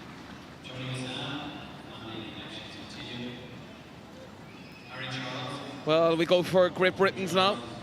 Harry Charles with Romeo, 88. Son of the legendary Irish rider and British rider, Peter Charles. And his mum would have ridden here in her early days on ponies, for sure. So, no, Harry's a really strong string of horses. He's only a young man, but again, a guy who's knocked up a lot of mileage, jumped juniors, young riders, been on plenty teams, made his senior debut a couple of years ago. He's actually jumped on teams this year with 2 of his sisters. So, he really would be. His father has won this Grand Prix. I'm sure he seriously wants to add it to the collection. And again, you can see, young rider, really talented. Lovely balance, sits really nice on the horse. And this is a superstar, this horse. A really nice, you can see, ears pricked, looking where he's going. Huge athleticism, massive power to the canter. Looks like a lovely place to be. Peter was the ultimate professional. You'd want him on any team. He was always an anchor rider whenever he rode for Ireland, and then whenever he rode for Great Britain. Yeah, he won a European individual. He won a team gold with Great Britain in the 2012 Olympics in London. So he had a fantastic, he won the Grand Prix in Aachen, he won the Grand Prix here. But now he's got his 3 kids all competing at the senior level. So as you can see, he's doing a good job at that as well. And this is going to be another clear round. It looks like it is, and it's inside that time allowed. 2 of them for Great Britain are clear now as well. Harry Charles and Romeo, now known by Ann Thompson. That's a good round. He's a talented rider and a deserving one to go through. Yeah, no, it's a good combination. As I say, that's a fabulous horse. We've seen him around before. He's a 14-year-old. He's plenty of experience, plenty of mileage. But if you're looking for a show jumper, that's one there in front of you. Properly built for the job, bred for the job, and makes it easy. The young man is doing a bloody good job on him as well. He keeps him balanced and keeps him organised. So, really strong partnership. Well, another big round coming up for the home side. This is Jack Ryan from County Kilkenny, Inistioge, where he's from, but based over in the UK. At Hickstead, he goes with the Irish bred and Irish produced BBS McGregor, owned by his mum Marguerite and his dad John. It's an 11-year-old by Cardento, and of course he was part of the winning team at the Nations Cup show in Rome. What a performance that was. The first time Ireland ever won the Nations Cup in Rome, and produced a beautiful clear round in the Sports Ireland Classic and the Cashel Hotel Stakes, Cashel Palace Hotel Stakes here on Friday. This is an extraordinary combination. Definitely will be one of my favourites to jump the clear round here today. This young man has brought this horse on. They've had it since it was a foal. He's competed it all the way through from a 4-year-old all the way up to now, and was very successful all the way. He's had a serious rub there. He's been very, very lucky. I think this could be his day. Jos Lansik is his trainer. Yeah, now based over on the continent. Another one of our young riders who's moved on across the continent to learn their trade. Yeah, really talented. You can see another stylish young rider. But this is an extraordinary horse. This has been... Oh, nearly got jumped off there, actually. Took a bit of a flyer there. We'll look to see that in the slow-mo in a minute. But he's been so consistent all the way through his career, this horse. And Jack is a fabulous young man. But it's great. His parents own this horse. They've supported him all the way. They've resisted the temptation to cash him in and back the young man. So hopefully it's going to work out for him today. Really good there. You can see he had to sit up, take the horse back. I have to make a correction, as in I said he was based at Hickstead. He used to be based near Hickstead, but as he said, he went to Jos Lansik. This is going good. He's coming clear at the moment. Yeah, just keep it together now. Make the adjustment nice and early. Don't get too close to this. Use your scope. Now the last fence coming up. Time looking okay, but needs to keep moving. the last one goes. That is such hard luck. Oh, that's heartbreaking. Jack, you did everything. Fair play to you. You gave a great round. Your horse is fantastic. I love McGregor. We've been watching this horse for years. This young man deserved a little bit more luck than he just had there. You can see what's happened. The tiniest, this is the third fence. I thought after that bit of a rub, he got away with that one. He was going to be home and hosed. Down to the last fence. Look at that horse makes. Oh, this is the one where he nearly got jumped off. And now this is the last fence, as you can see. What could he have done better here? Just at that angle, it's hard to tell there, actually. I don't, where we're sitting, I can't see that he did anything wrong. Just the horse was just about an inch too low. What a pity. That is a big, big pity, but take nothing away from the performance either. As we go to Jordan Coyle now from Derry. He goes with 4 gold. It's a 12-year-old, this one by For Fashion. Combination finished third in the 3-star Grand Prix in New York last May. They've already finished in the top 5 in the 140 here on Wednesday. Some competitor, Jordan Coyle. Yeah, competes day in, day out, based over in America most of the time now. Very talented rider. This is a 14-year-old. And again, the last part of the combination there, if you have to work too hard in the middle, the trap is there at the end waiting for you with that really light fence, unfortunately. So, Jordan had a good evening here last night in the Puissance. Are you guys still on a high? Absolutely. I'm still pinching myself. No, Jeff and Bishop's Quarter were superb. They deserved it, to be fair. They've been excellent at the Puissance, jumping the wall for the last year and a half, to be honest. So he was so unlucky here last year to be only second. So it was, he wanted that win so badly, and it was great to see him being successful. I'm so proud. Jordan had a foot in the water there as well, and another fence. So he's carrying 12 faults as we come on the final line now. Yeah, no, it didn't work out today. I'll say the last part of the combination caught him out first and then the water. But again, this is another horse who hasn't had the opportunity to jump that water this week, so a little bit inexperienced. Yeah, Jordan Coyle heads back to the States after today. He'll be jumping in Major League, jumping out there for the next number of months. Yeah, he said, chatting to me, said they have a busy schedule coming up. They love coming home. They really want to enjoy being in Dublin. It's great for them to bring the horses back here. And it's a big cost for them to bring the horses back. It's amazing. They love coming here. Their owners love coming here. It's first thing on the calendar. Well, we see the standings at the moment. The clear-ons in there, and we can see a couple of them for Ireland. And Harry Charles was our last clear for Great Britain. Great Britain have 2 of them coming back. And of course, David Broome is the most successful ever Grand Prix winner. 6 times he's won it here at Dublin. Yeah, that was extraordinary performances from David. He was such a horseman. As we go to Spain, Eduardo Alvarez Anzar with Legend. This is a 12-year-old Belgium warm blood. Horse he's building up after having a year off competing. Yeah, double clear on Friday. This is a very talented man, competes at the highest level all the time. Doesn't always have the horses to really show his talent, but I think he's gathering them together now, so he's worked very hard there. We can see this is a very nice horse, lovely and light off his feet. Ooh, he's a long way off that. Just spooked a little bit. So keeps him organised now, and let's see how he gets on with the water. Big jumping horse, loads of scope. Needs to scrub off the speed. He's getting a bit heavy in here on his hand. Good recovery. As I say, double clear on Friday. He's going to try and add to that today, and I think he's looking good for a clear round. Don't you put the commentator's curse on him. No, he's enough talent. This guy's good enough. Last line coming up. The time is good as well. 9 clear rounds. Is this going to be clear round number 10? Yes, it is a good round. Inside that time allowed as well. 1 for Spain. Yeah, that's real quality. As I say, this man is an outstanding rider. Has had a great week so far, but he's really worked hard. It's a beautiful horse, they say, on his way back from injury. Really well produced, looks really great, looks lovely, strong, conditioned. So you can see the power that he has.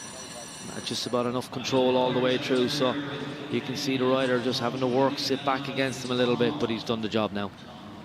Well, as we go to the youngest rider competing in the 5 stars here this week, it's Tom Watchman, just 18 years old, from outside Cashel, and of course trains with Cian O'Connor along with his brother Max and sister Alice. He of course having a brilliant year. He rides Berluck Z. This is a 12-year-old. They've just formed combination less than 3 months ago and already jumped clears in their 1m55 debut in Reisenbeck. And this horse was on the winning Aga Khan team here 12 months ago. Yeah, he's developed a great rapport with this horse. They haven't been together that long, but they just seem to have clicked. So this is a big step up now, to be fair. But this young man, very stylish, has a great feel. I love his reactions in front of the fence. He just manages to do the right thing instinctively. Just balances his horses, gives them that little bit of support when they need it. And he's tight back here now. This is brave. Good. And now sets up for the water. This fella should be a big, good water jumper. He's jumped plenty of them over the years. You can see how he just reaches across and the balance he has when he lands. That's what you need the scope for, isn't it, Tom? Oh, how unlucky. The horse kicked out behind to try and clear it, and just on the way down he caught that back rail. That's a pity. This is a great round. And just coming a little bit on the angle. Just the horse didn't read where the front rail was just accurately enough. So last fence coming up. Coming up to the final one, 2 fences on the ground, but a really solid performance from this 18-year-old superstar, Tom Watchman. We're going to see a lot more of him and his brother. Oh, for sure. They have invested in the sport and they're going to go big. But they've come through the ranks. This guy was on a medal-winning team. He has an individual medal from the juniors in his pocket this year. They've been around Europe. As you say, they're competing at the highest level, but amongst their peers, they're the top of the pile. And work so hard at it. They get it. They're out there. You can see them training. They have a lovely string of horses put together now. And it's great to see them get the opportunities. He'll really have enjoyed that. He'll go back, he'll have a look, he'll learn from it. But don't be surprised, you're going to see plenty of this young man inside in this arena over the next few years. Harry Allen for Ireland is our next one. One of the famous Allen family, his brother Bertram, a former winner of the Grand Prix. He'll be in pole position with Pacino Amiro. But Harry, he goes with Calcadus. It's a 9-year-old, and Harry, a real professional. Of course, he runs Aloga auctions in Belgium with his brothers. And this young combination, well, they've already had 2 podium finishes in the 3-star Grand Prix this year, Bratislava and Omen last month, and finished second in the Cashel Palace Stakes here on Thursday. Harry, he loves competing, but he loves the dealing as well. He loves the competing. We were on a winning team bill in Bratislava with him. Jeff was there with Tempo Manor, representing the army on a team that young Harry jumped a double clear on. He's a cool customer. Look, his brothers won this. He's coming in, he's last to go. But Harry more than happy spoiled Bertram's party. So these siblings, younger brothers, in fairness, they only see it as a challenge. If their older brothers can do it, well, there's no reason why they can't. Again, another young rider, lots of experience already. This is a very nice horse. We've seen it, as I say, on the team. He knows it well. Gives it loads of encouragement, then supports it. You can see the intensity, the focus. Big oxer. That was good. Super use of itself. You can see how the horse holds itself in the air, lets its body get out of the way. He's quite tight here. He's really conscious of the time. Little encouragement, little tap.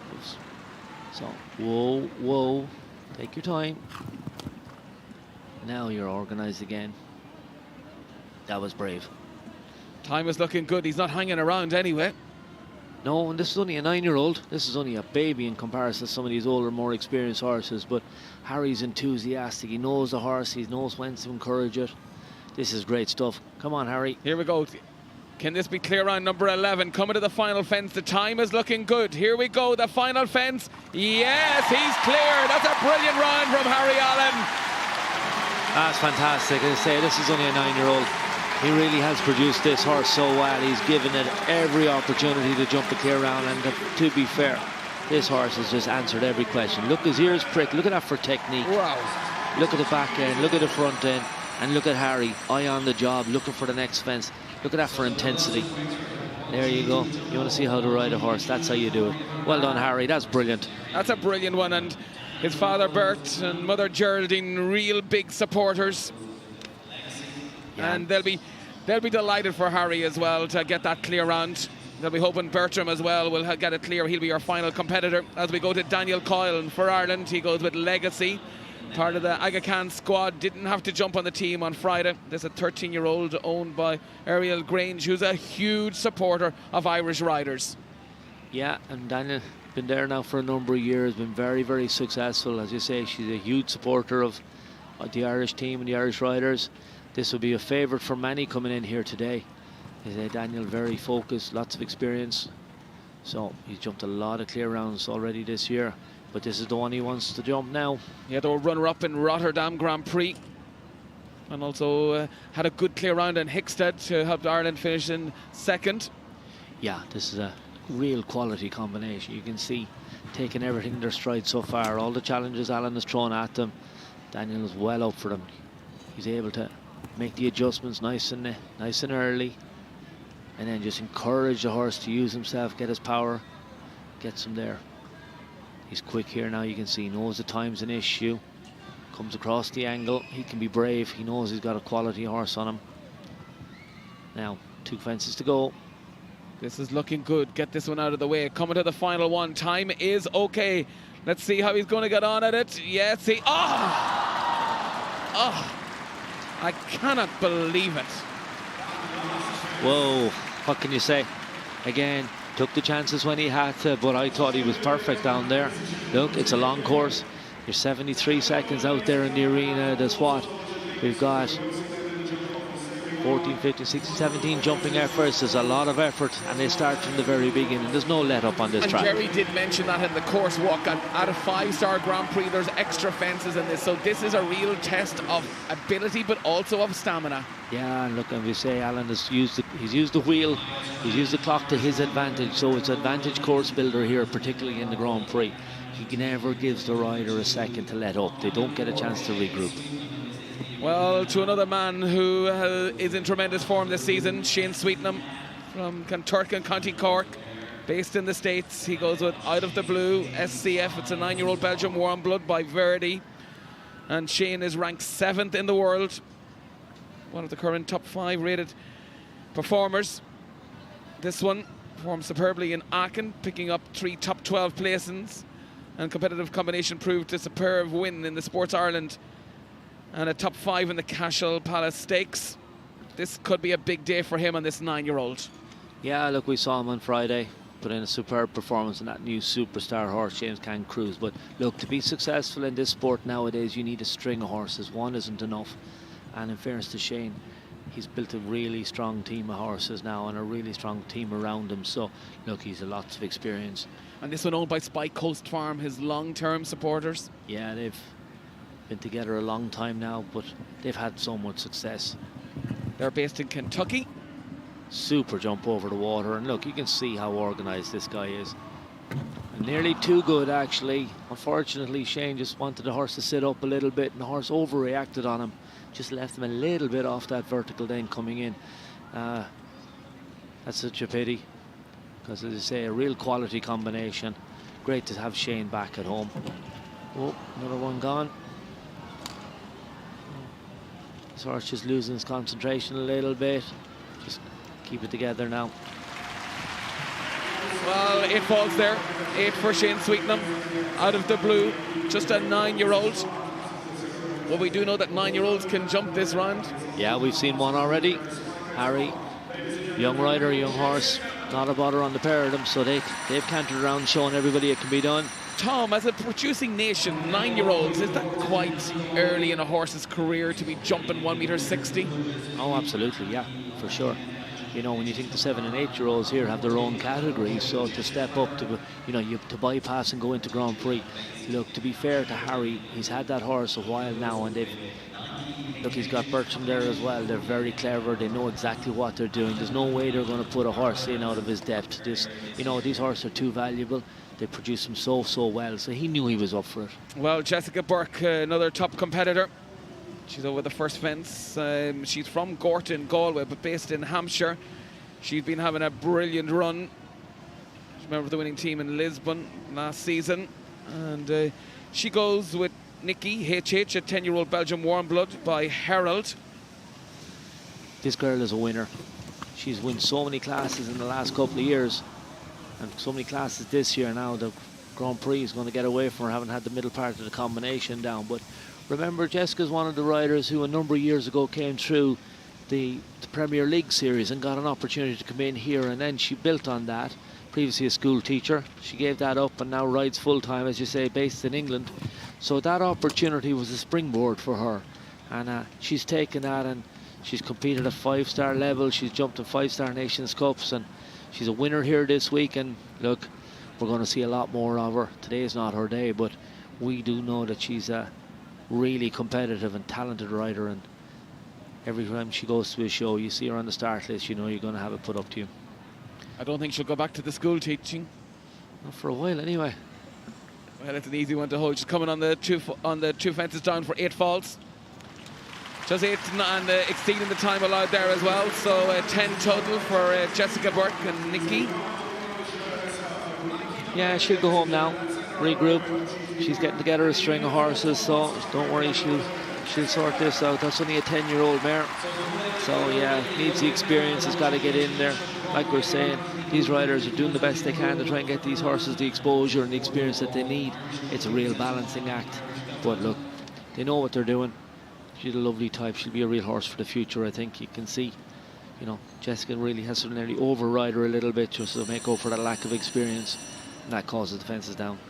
Well, equity ratings are helping us with our stats here this week, and they've been helping us with the information for all our riders as we go to our next one. Mikey Pender, he goes with HHS Calais, a 12-year-old, and they already a 2-time 4-star Grand Prix winner this year. Produced the crucial double clear to win the 5-star Nations Cup in Rome. Will we ever forget that afternoon?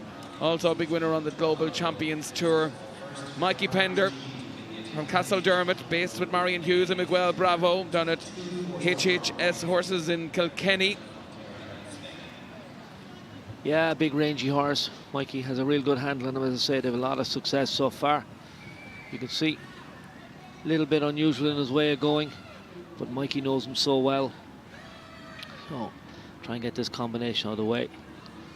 Be very careful on the last part. Don't let him get unbalanced and tip on his head. Back rail gone. Yeah, and unfortunately that last part, just real trap for this horse. Just his way of going, the fact that he just gets a little bit ahead of himself makes it tough.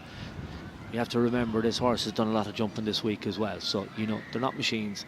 Hard to keep up that level of at that 5-star 1.60 m level. But look, oh, massive over the water. Unfortunately, you see a bit of white tape gone. Not his day today. The red flag was raised. But look, Mikey's in, has jumped his first Aga Khan on Friday. This is going to be a very special week for him. We all know how talented he is. We've seen him win plenty of classes. He's a Grand Prix winner. Yeah. Now he's an Aga Khan rider. And he's called it a day, but I think we'll see a lot more of him certainly over the years to come. Yeah, look, the strength and depth of young riders that we have. We've paraded our winning teams that we've had, our young riders, our juniors, our ponies, winning teams from the Europeans, or individual gold medal. Young rider was here, Seamus Hughes Kennedy. He's jumped here in the main arena as well. There was a slot given to him. So, but look, we all know Mikey Pender, how talented he is. This is one of the senior riders coming in now to take on this challenge.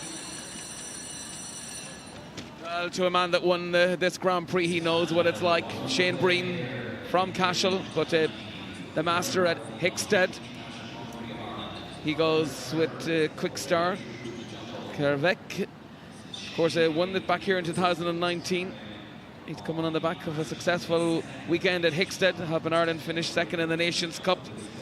And of course, top 10 in Sopot in the 5-star Grand Prix. Shane Breen, a real horseman. Yeah, has been all along, from Cashel originally. Would have ridden a lot of young horses, now based in Hickstead in England.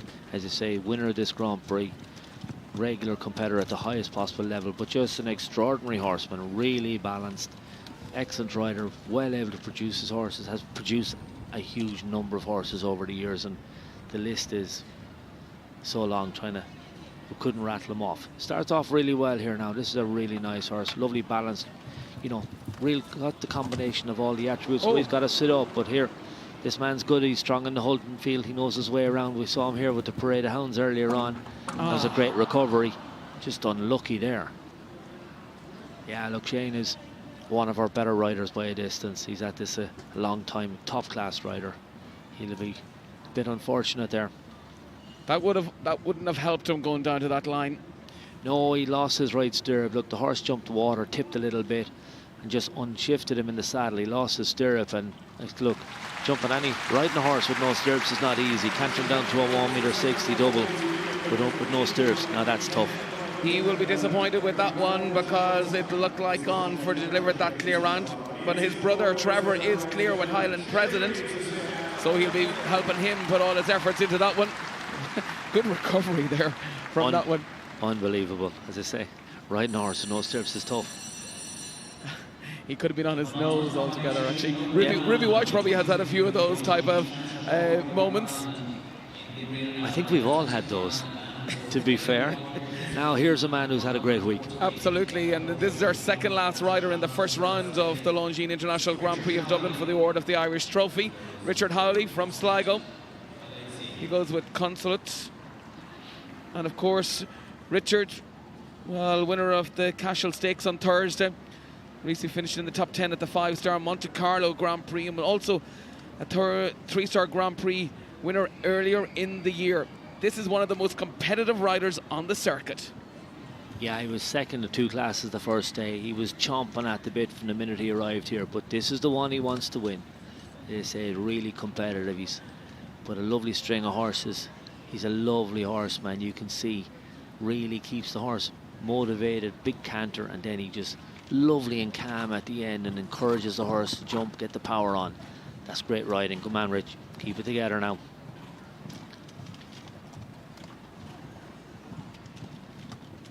So just gonna cut the corner now. Don't get lost.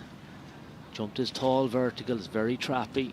Supports the horse, and now he's got this big water. Go on, go on. Oh, he's gone high. He's gone into it, unfortunately. Again, that trappy wall in front just gets the horse too high. And again, this horse didn't have the opportunity to jump it during the week, so has got caught out. Everywhere else, he's been foot perfect so far. But look, you want to win the Grand Prix in Dublin, you have to be foot perfect everywhere. So 2 fences from home.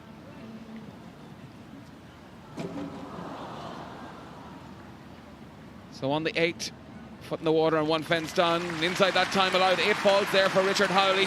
It was going so well, but unfortunately the water once again causing havoc. Yeah, look, there's a complete test here. That's what we say at the Grand Prix. Jerry alluded to it earlier on. The time allowed is influential.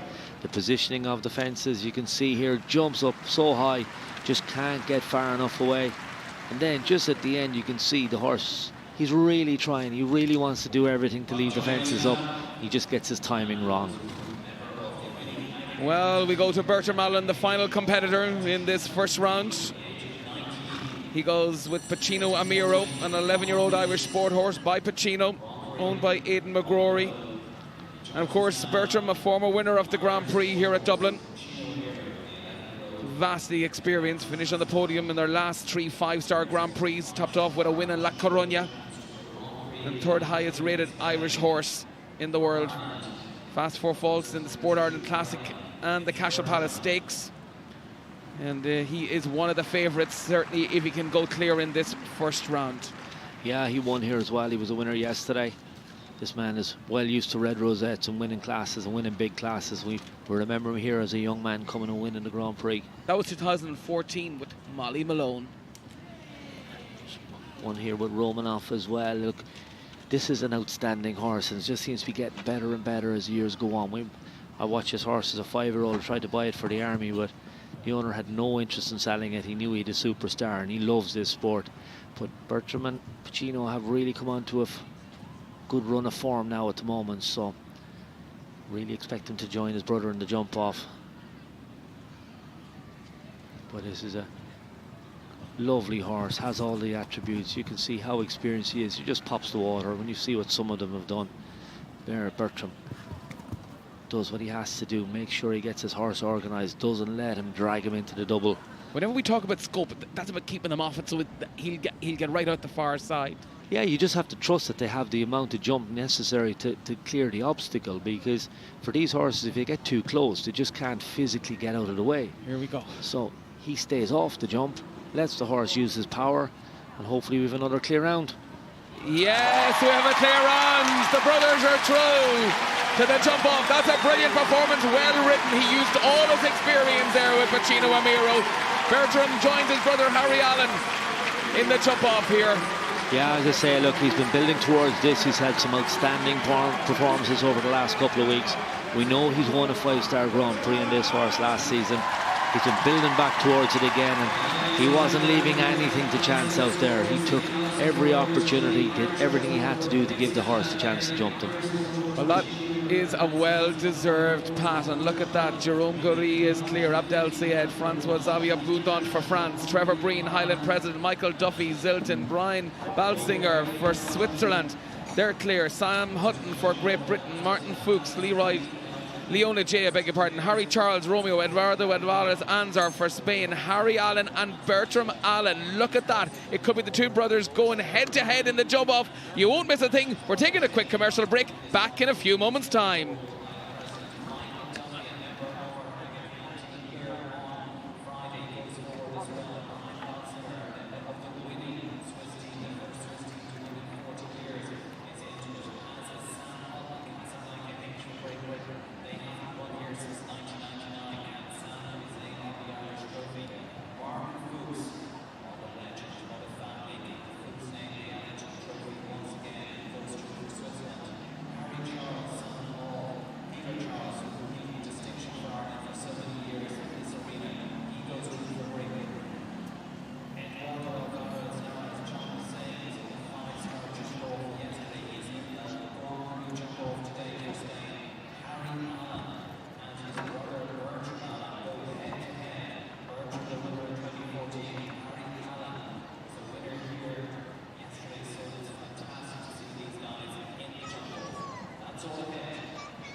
Sisters on the land as well.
Well, great to hear there from Bertram with Ruby, and we'll be going against the clock. We've got 7 obstacles, 8 jumping efforts. 300 metres is the time, or the length of the course. Time allowed is 45 seconds, but it is against the clock all the way, and the order of jump off will be the same as they came in the first round. Jerome Goury will be the first to set us standard with Flotus Tien, Abdel Sied for Belgium, Francois Xavier Boudon for France, Trevor Breen with Highland President, Michael Duffy with Zilton, Brian Balsinger hoping to give Switzerland back-to-back wins here this afternoon. Samuel Hutton for Great Britain, Martin Fuchs, Leonie J, Harry Charles with Romeo, with Eduardo Alvarez Anzer with Legend, and then look at this, Harry Allen, Calculatus and Bertram Allen, Pachiro Amiro. The brothers will be going head-to-head at the very end of the competition. 2 firm favourites to try and lift this particular one here this afternoon. Ruby and Nicola, who's your favourite to win here?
It's a different course, Ruby. Tom Frayne, take us around it, give us the jump off course. Yeah, we're going to start over what was the last fence, then we're going to go hard left to a new fence just right in the middle of the arena. Is fence number 15. It's got the harp on the left and the horse on the right. So then we're going to swing right-handed to the fence that was after the water, the first part of that double.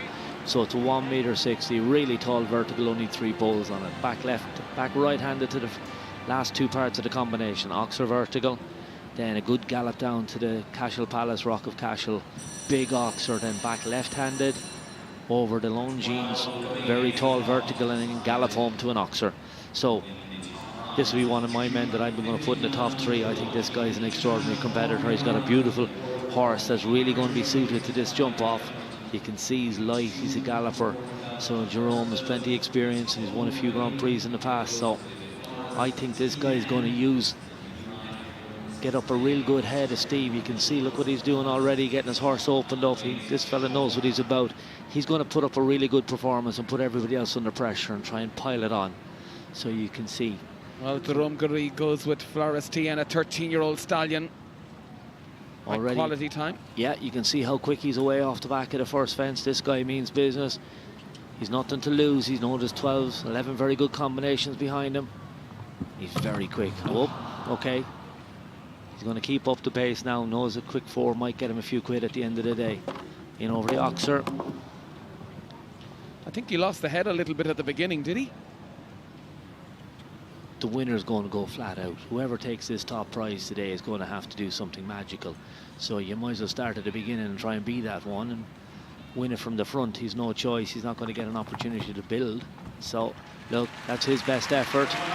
Gives his horse a big pat. To win the Grand Prix, as I say here, you're going to have to go. Well, Jérôme Goury for Belgium, 8 faults, 8 in a time of 38.17. That sets the standard now. Yeah, look how tall that vertical is. Really trying. He's on the angle. He's doing everything he can. We spoke earlier on about trying to be straight, get them in the right place. Imagine trying to do that and you're flat out. Well, Abdel Sayed, he is placed in the Grand Prix here a number of years ago when he was part of the Team Harmony. Whenever he rode for Team Harmony, he goes with Bon Ami. Did ride for Egypt, but then transferred to Belgium a couple of seasons ago. This mare was very impressive in the opening round.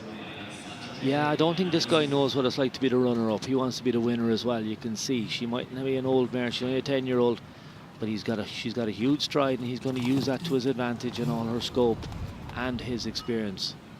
Now he's a little bit more deliberate to that fence, gets that out of the way, and he keeps up the rhythm. He's positive, he's strong in here. She's careful, she's athletic. You can see gallops at this, and then he slows up when he gets to the end. Knows he doesn't want to go too wide on this turn back. Look at this. Now let's go home. He's very unlucky. And her huge big stride just got her a little bit into trouble. He was up the inside line there and just ran out of space. So 2 fences down, 8 faults for Abdel Sayed. Bon Ami. Say they're all here to win. They say we love this mare. Look how blood she is. Look, just one leg just hanging a little bit lower than the other. And the fence is down. This is the last fence. You can see she tries to come across it a little bit to get a bit more space, but not enough. As we go to France now, Francois Xavier Boudon with the Brazil de Menzil. French haven't had a great run in this Grand Prix. It's been a number of years ago since they won it. Yeah, it's been a while. Again. You're going back to 1995, Patrice Delaveau. Yeah. But we watched this horse jump a few times over the week now. He's got his own technique, his own way of doing it, but we love the consistency of this guy. So let's keep our fingers crossed that he can get a clear round and then go put the pressure on the others and make it a really good jump off. As I say, technique's not his strongest point, but he's loads of scope and he's a real conscience, and he's so comfortable at the jump, this horse. Look, you just see him pricks his ears. Oh, that's fantastic. Francois really knows him. You can see, look, he's coming a little bit across. That's cheeky. Jumps from right to left. Gets the corner, gets the angle. Now, just give him enough room. Ah, horse is brilliant. You can see again, another fella knows exactly where he's going. Love this horse. Very good. Yeah, that's a brilliant round. 38.15. That's the new standard now. That's our leader. Okay, game on. Here we go. We have our first clear. 38.15. So they've got to go better than him. And this horse is very neat. Very economical over the jump. Love the attitude. Nothing faces this horse. Francois has been very clever here. He's snuck corners here. You can see he's dropped away at the back of the jump. That's a very good round. That'll certainly set the standard and put them under pressure now, because they all have to jump clear. And if they're going to jump clear, they have to be faster than 38.5. They need to be at the Cashel Palace Hotel, jump under 25 seconds. As we go to Trevor Bree now. Trevor with Highland President, 11-year-old. This one by Clinton, the Sardadam Canan, owned by Heather Black. His brother has won this one. He'd love to win it as well. Yeah, as I said, his brother's a previous winner of this, so Trevor's put a real nice string of horses together. This horse is nice and quick across the ground. He just needs to make sure he gives him enough time to jump the fences. Comes in off the right rein again. You can see these guys cut the angle. They know exactly where they're going. Lets the horse move up. This is a big oxer. Needs to get this out of the way now. And the tall vertical. And even comes, watch how he comes across it again. Very smooth, very smooth. Uses the horse's scope, uses carefulness. This looks a little bit quicker to me. Trevor sits up, excellent stuff. Oh, just looked a little belly low at the back rail. Trevor had done all his job. Last fence coming up. Yeah, good effort indeed. Wouldn't have been quite fast enough, but certainly probably would have kept going faster if he had been clear over that Cashel Palace. 4 faults, 4 in a time of 38.79. Good round there from Trevor Breen and Highland President. Yeah, I got the first part of the course done really well. Was really on it. I thought the pace was excellent. You can just see the tiniest little rubs on that fantastic new fence on the way down the arena. That's going to keep them off the podium, I think. Well, Michael Duffy now, Zilton SL, a 12-year-old Zangerside bred gelding by Sorocco Blue, owned by HMF Equestrian and his mum, Catherine Duffy. As I said, his grandfather would have been the course designer here at Dublin. His father has jumped here. Yeah, great tradition from Galway. As I say, he started off great purpose here. Really stylish rider, very accurate all the time. So look, he's had a great week here. Jumped his first Aga Khan. He wants to know now, can he go and win the Grand Prix? He starts off really well. This is a blood horse, lovely quality. And there's a great combination between the horse and rider here. You can see, oh, he's brave. Makes the adjustment. That's super stuff. Ah, that was unlucky. As you can see, going at that speed, just the slide is a little bit of an imbalance and the fences are down. And the final one going there as well. 8 faults, 8 in a time of 37. Yeah, he set out to win it. 37.82. Yeah, to be fair to him. You know, he went out to win it. He didn't want to be second. He didn't want to be the runner-up. He wanted to win it. So if you're going to do that, you have to take chances. He really galloped down the arena to that fence. He made the adjustment, but just look, as I say, the horse is a little out of balance, and at that speed, it's difficult. Well, to our first of our Swiss riders. Ryan Balsinger said Switzerland won it here 12 months ago. They've had a great week here at Dublin. Yeah, they came with a mission. They had a plan to win the Aga Khan. We knew they were the favourites, but they were ice cool here on Friday. Team Ireland put the pressure on them. The lads came out in the second rounds, jumped some clear rounds, but it just didn't faze these guys. They were just so cool, and they executed so well. So he's seen his teammate win this Grand Prix last year. Not in the jump off now, so he wants to do the best. That's brave across the line. Whoa, look at that for a flyer. Left out 2 strides there, I think. Now he needs to see if the horse is going to keep that momentum. This is brilliant. This is the one we were saying, doesn't have a bit in his mouth. Really Got that out of the way. Intelligent horse. 38.15 is the target to beat now. 2 more fences. Here we go, the vertical. Oh, he's had an extra stride there. That's just slowed him up a little bit. Now he's got to see what he can do here. He's gone deep. Too deep. And the time wasn't fast enough. He changed his plan. 39.78.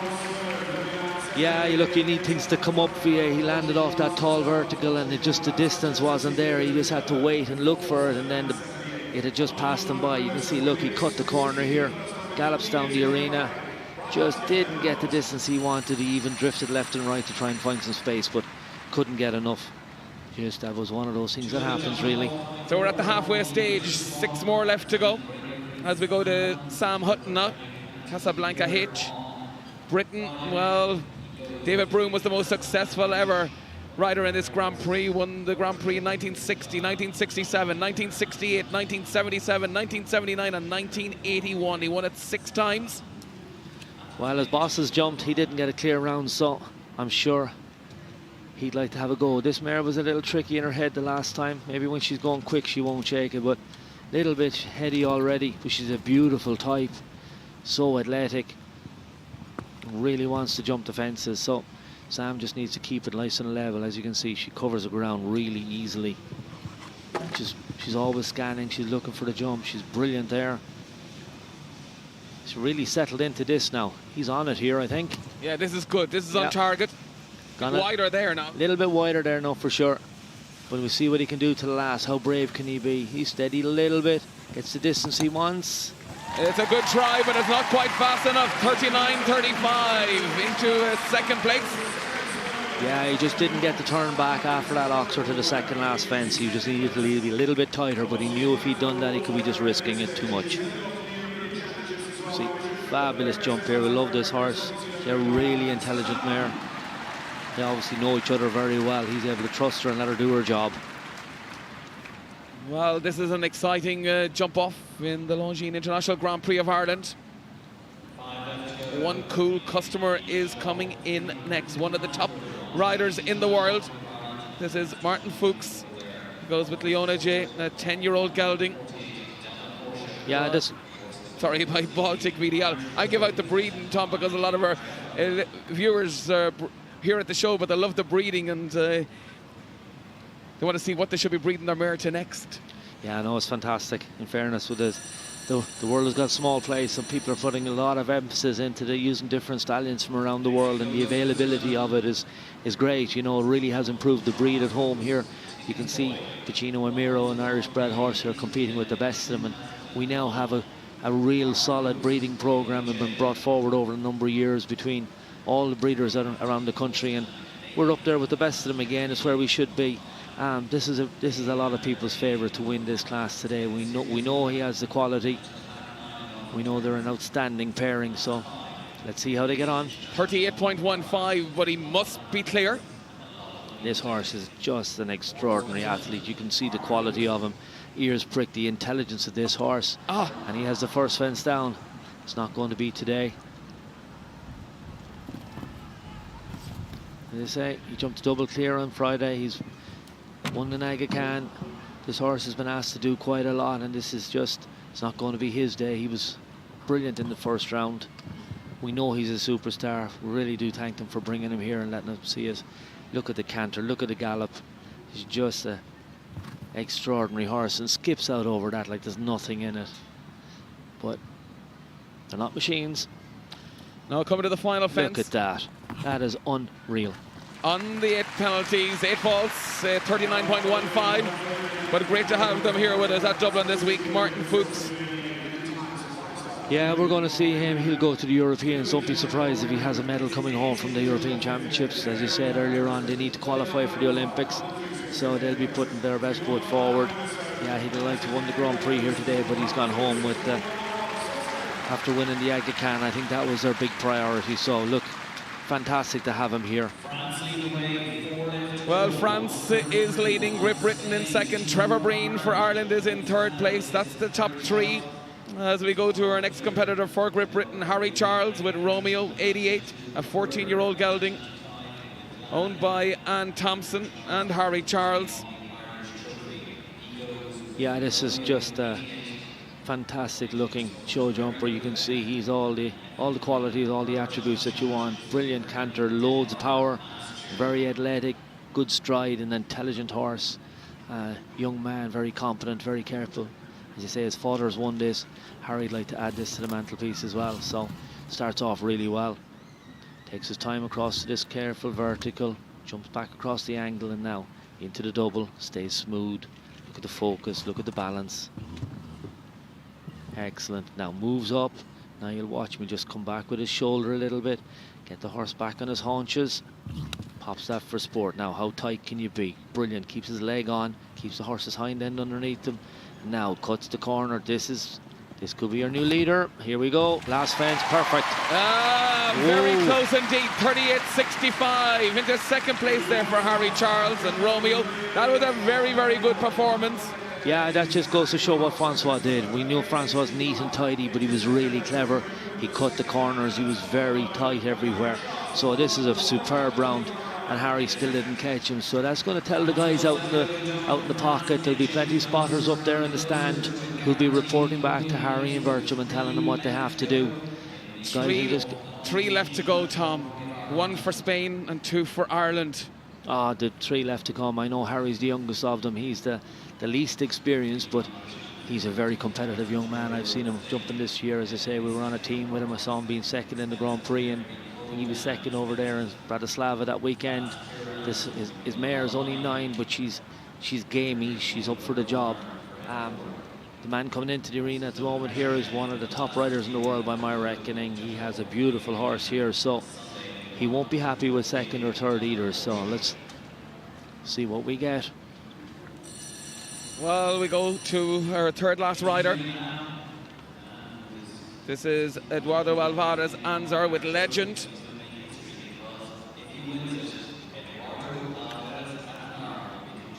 course, if he was to win here this afternoon, it certainly would make history, because Spain have never won the Grand Prix here at Dublin. This have 12-year-old Belgium Warmblood gelding by the Babderev. Yeah, he's really come here up for this, Eduardo. He's had a great week. He's really focused. His horses are in great form. And he starts off very nicely here. As I say, this is a big oxer on a tight angle. How brave can you be? And then careful, cut the corner, get the space, get that nasty vertical out of the way. There's only 3 pulls in it. It's really careful. So, good momentum, good balance. Now he needs to move up. He wouldn't have even heard that fall. He got the lightest of touches. Tight back here. What a pity. So, last fence coming up.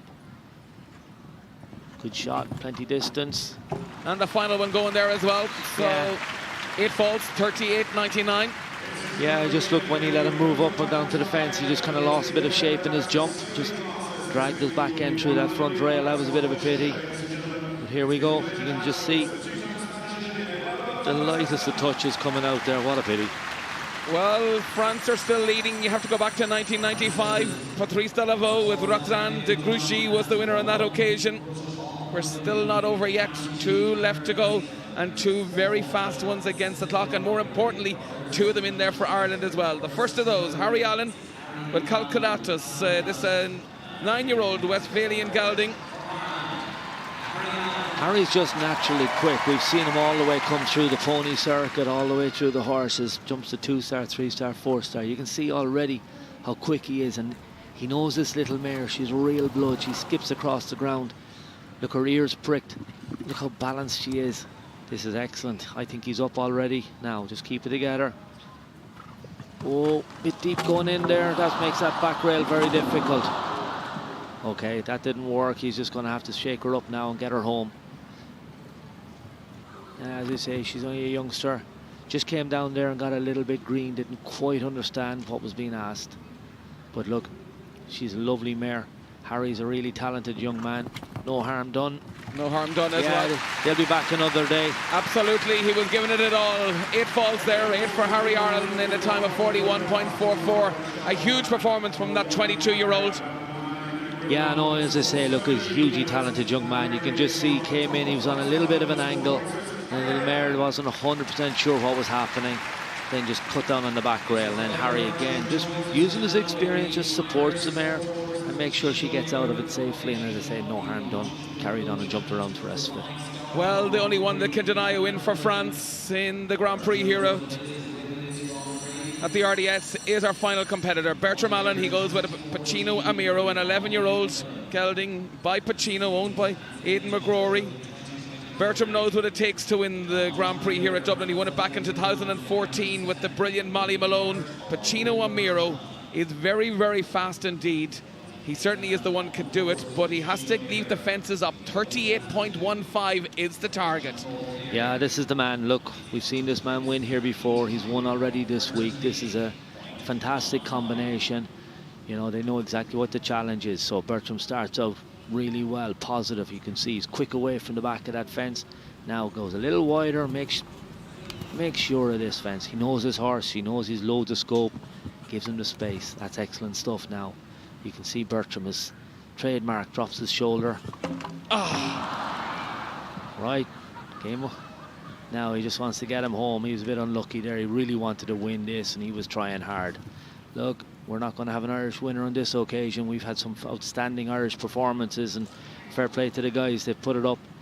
But this is an international field. People come here and they want to win the Grand Prix, and well done, Bertram. Well, your horse is great. The time was brilliant, 36.79. But unfortunately, those 4 falls into 4th place there for Bertram Allen. But it's a famous victory for France here this afternoon. Francois Xavier Boudon wins for France. That time clear all the way at 38.15, but Bertram Allen had to give it everything there as well. Yeah, look, he went to go and win it. Well, the result shows it. Francois Xavier Boundon for France wins 38.15. Harry Charles takes second. What a brilliant performance from him and Romeo, 38.65. Samuel Hutton for Great Britain, 39.35.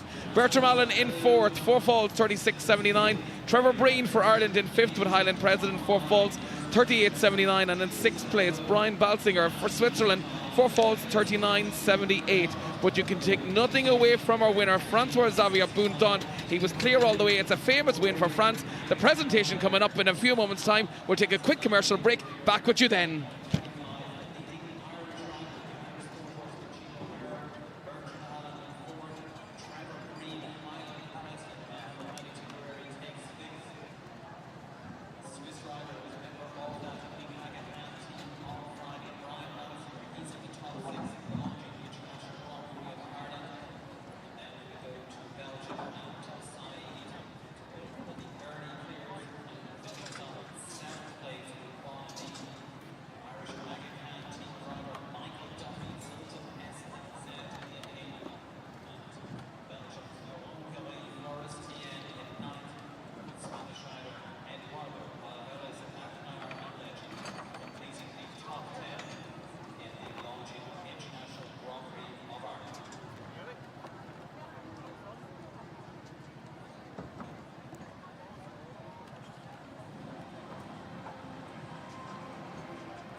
So do stay with us, the awards for the Longines equine Champion Nations Cup of Ireland, Dublin Horse Show Grand Prix, the Longines International Grand Prix of Ireland for the award of the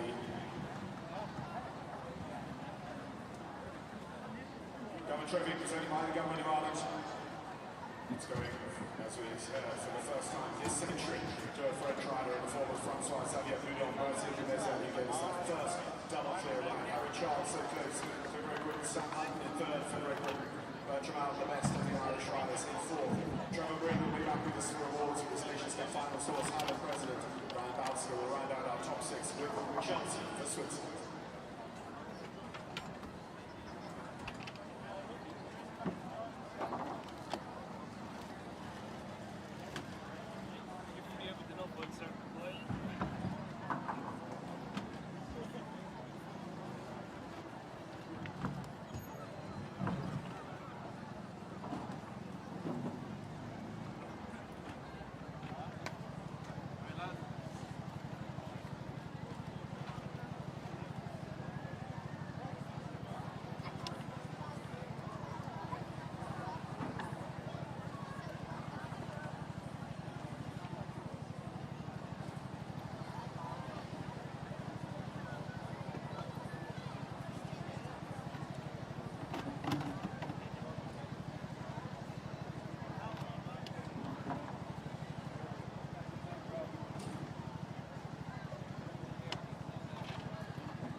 stakes from this year's edition of the Longines International Grand Prix of Ireland. What a class it was, just the three double clears and led by Francois Xavier Bouillon, Brazil de Nezel. First victory this century for France. They're always welcome visitors here at Dublin, and we have given second and third in our generosity to our riders from Great Britain. In second place with Romeo 88, Tokyo Olympian Harry Charles. Taking third place on his way to the Milan European Championships for Great Britain with Casablanca Age, Sam Hutton. Our top Irish rider in the class, a former winner in this competition with his five-star Grand Prix winner this summer in Spain, Pacino Amira, the Irish sport horse, Wexford's Bertram. With his Nations Cup finals horse and consistent five-star Grand Prix horse, Highland President, taking fifth place, Trevor Prix. And then in sixth place, rounding out our top six that comes back to us in the ring, is a member of that winning Icon team from Friday, the Longines ambassador of show jumping, Ryan Balsinger and Chelsea.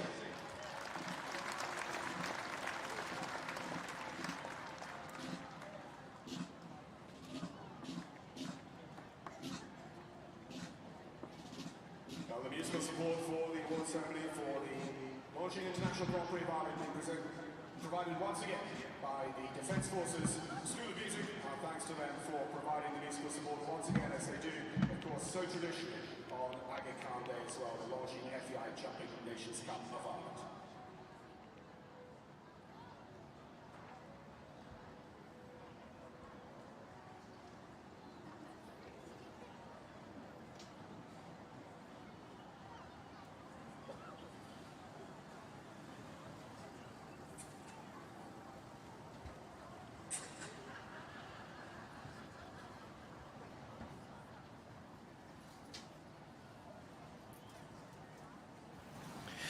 Yes, the presentation will be coming up very shortly, and it's great to be here in the arena as we will be getting the riders to join us very shortly for the presentation.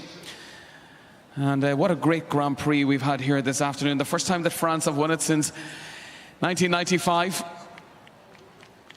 A memorable occasion for them here this afternoon as well. Francois Xavier Bouillon. But also well done to our British riders. And also to Bertram Allen, highest place of the Irish in fourth, and to Trevor Breen in fifth. Thank you, Brendan. Well, ladies and gentlemen, now can we ask you please to rise as we honour the winner of the Longines International Grand Prix of Ireland with the playing of the national anthem for Francois Xavier Bouillon and the Republic of France, La Marseillaise.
Well, a great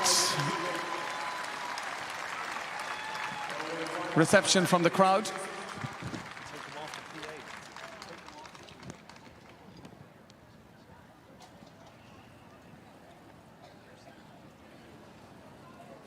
So taking the first step of the podium, we congratulate him on a third place finish today, ladies and gentlemen, with Casablanca Age, fourth Great Britain. So standing forward now is Francois Xavier Bouillon. Coming forward. And what a great Grand Prix it was here at Dublin this afternoon. Came down to the final rider to decide who the overall winner was. And this famous Irish trophy will be presented. So Sam Hutton The runner-up position, standing in position. Harry Charles, great performance from him here this afternoon as well. His dad Peter and his sister Sienna are here in Dublin. Now it's time to invite the winner for the first time. 1995, it's hard to believe it's been that long since a French rider has won the Grand Prix here at Dublin. As he steps forward, Francois-Xavier Boudant. Brilliant performance from him here this afternoon. It's an afternoon he'll remember. And a lovely Longines watch will be presented to him. And Alan Wade did a tremendous job here. He got the right result. He's certainly done a wonderful job all week. Look at those lovely bouquets of flowers being presented, but also that large share of that 350,000. A third of that is going to go to this man. And he's delighted with that. He'll be smiling all the way back home. He'll also be heading to the European Championships. And the lovely watch being presented. Well, also the Irish trophy will be presented as well. That's what it's all about, to win the Grand Prix here at Dublin. We've had some memorable moments here at Dublin this year. No more so than the Grand Prix win, and also the winner of the Prix last night, Aga Khan on Friday.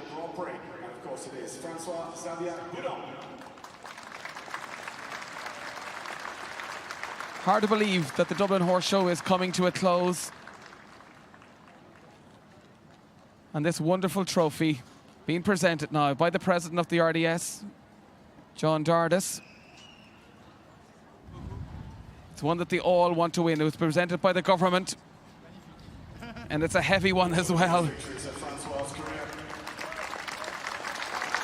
That's the winning shot. That's like picking up the Sam Maguire.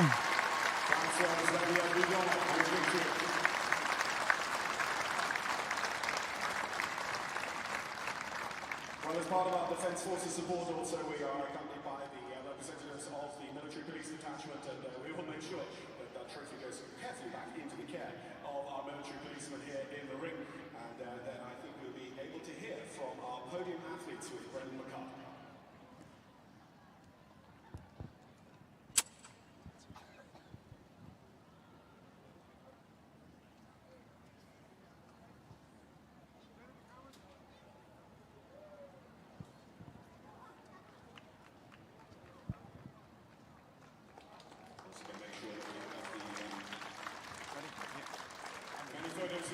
To commemorate this podium with Michael Villemure, International Sponsorship and Events Manager, and our RDS President, Mr. John Dardis. Well, John, it's just I'm going to disturb you for a moment as we chat to our winners. Francois, I hope your English is good. It's not good, but it's congratulations. What a performance from you here this afternoon. It's an amazing day, it's an amazing show. I'm very, very happy. Coming to Dublin, did you expect that you were going to possibly win the Grand Prix? No, really no. I don't realize. The course, tell me what you thought of the course. CSEO, it's a big course every week, and this one, it's very difficult. Where do you go to after here? What's your next show? National show last week, and after, I don't know, for the moment. Well, there's going to be a lot of opportunities for you after winning this Grand Prix. Yes, thank you. Well done. Harry Charles, congratulations. That was a proud moment for you and your father and your sister, which you hear this week. Yeah, that was a cherry on the cake to a beautiful weekend. First time here in Dublin, and I say thank you to the people for making us feel so welcome. It's been one of the best shows of the year. You could actually ride for Ireland if you wanted to. I was born here and I have the passport, so who knows in the future. Well done. It's been a great performance from you. And Sam Hutton, that was a brilliant, brilliant performance from you and your horse as well this afternoon. Yeah, thank you. I'm so happy with this second five-star Grand Prix we jumped. So, no, it's great to be here. You're an Englishman, but you're based with Abdel Syed. Yeah, in Belgium, yeah. And it's my first time in Ireland, so... First time in Ireland? Yeah, and first time Dublin, so... What's your plans going forward? Next week, Volkenswaard, week off, and then Europeans. Okay, well, many congratulations. It's been wonderful having you here this afternoon. Of course, it is the first time since 1995 that we've had a French winner here at the Dublin Horse Show. Give him a big, big round of applause. Our French winner here this afternoon, François-Xavier Boudon. Thank you very much. We'll call on the foreign judge, Norway, Wisconsin, Ireland, Surrey now to congratulate our top three as well. On behalf of the International Equestrian Federation, the overall international body of this Olympic discipline.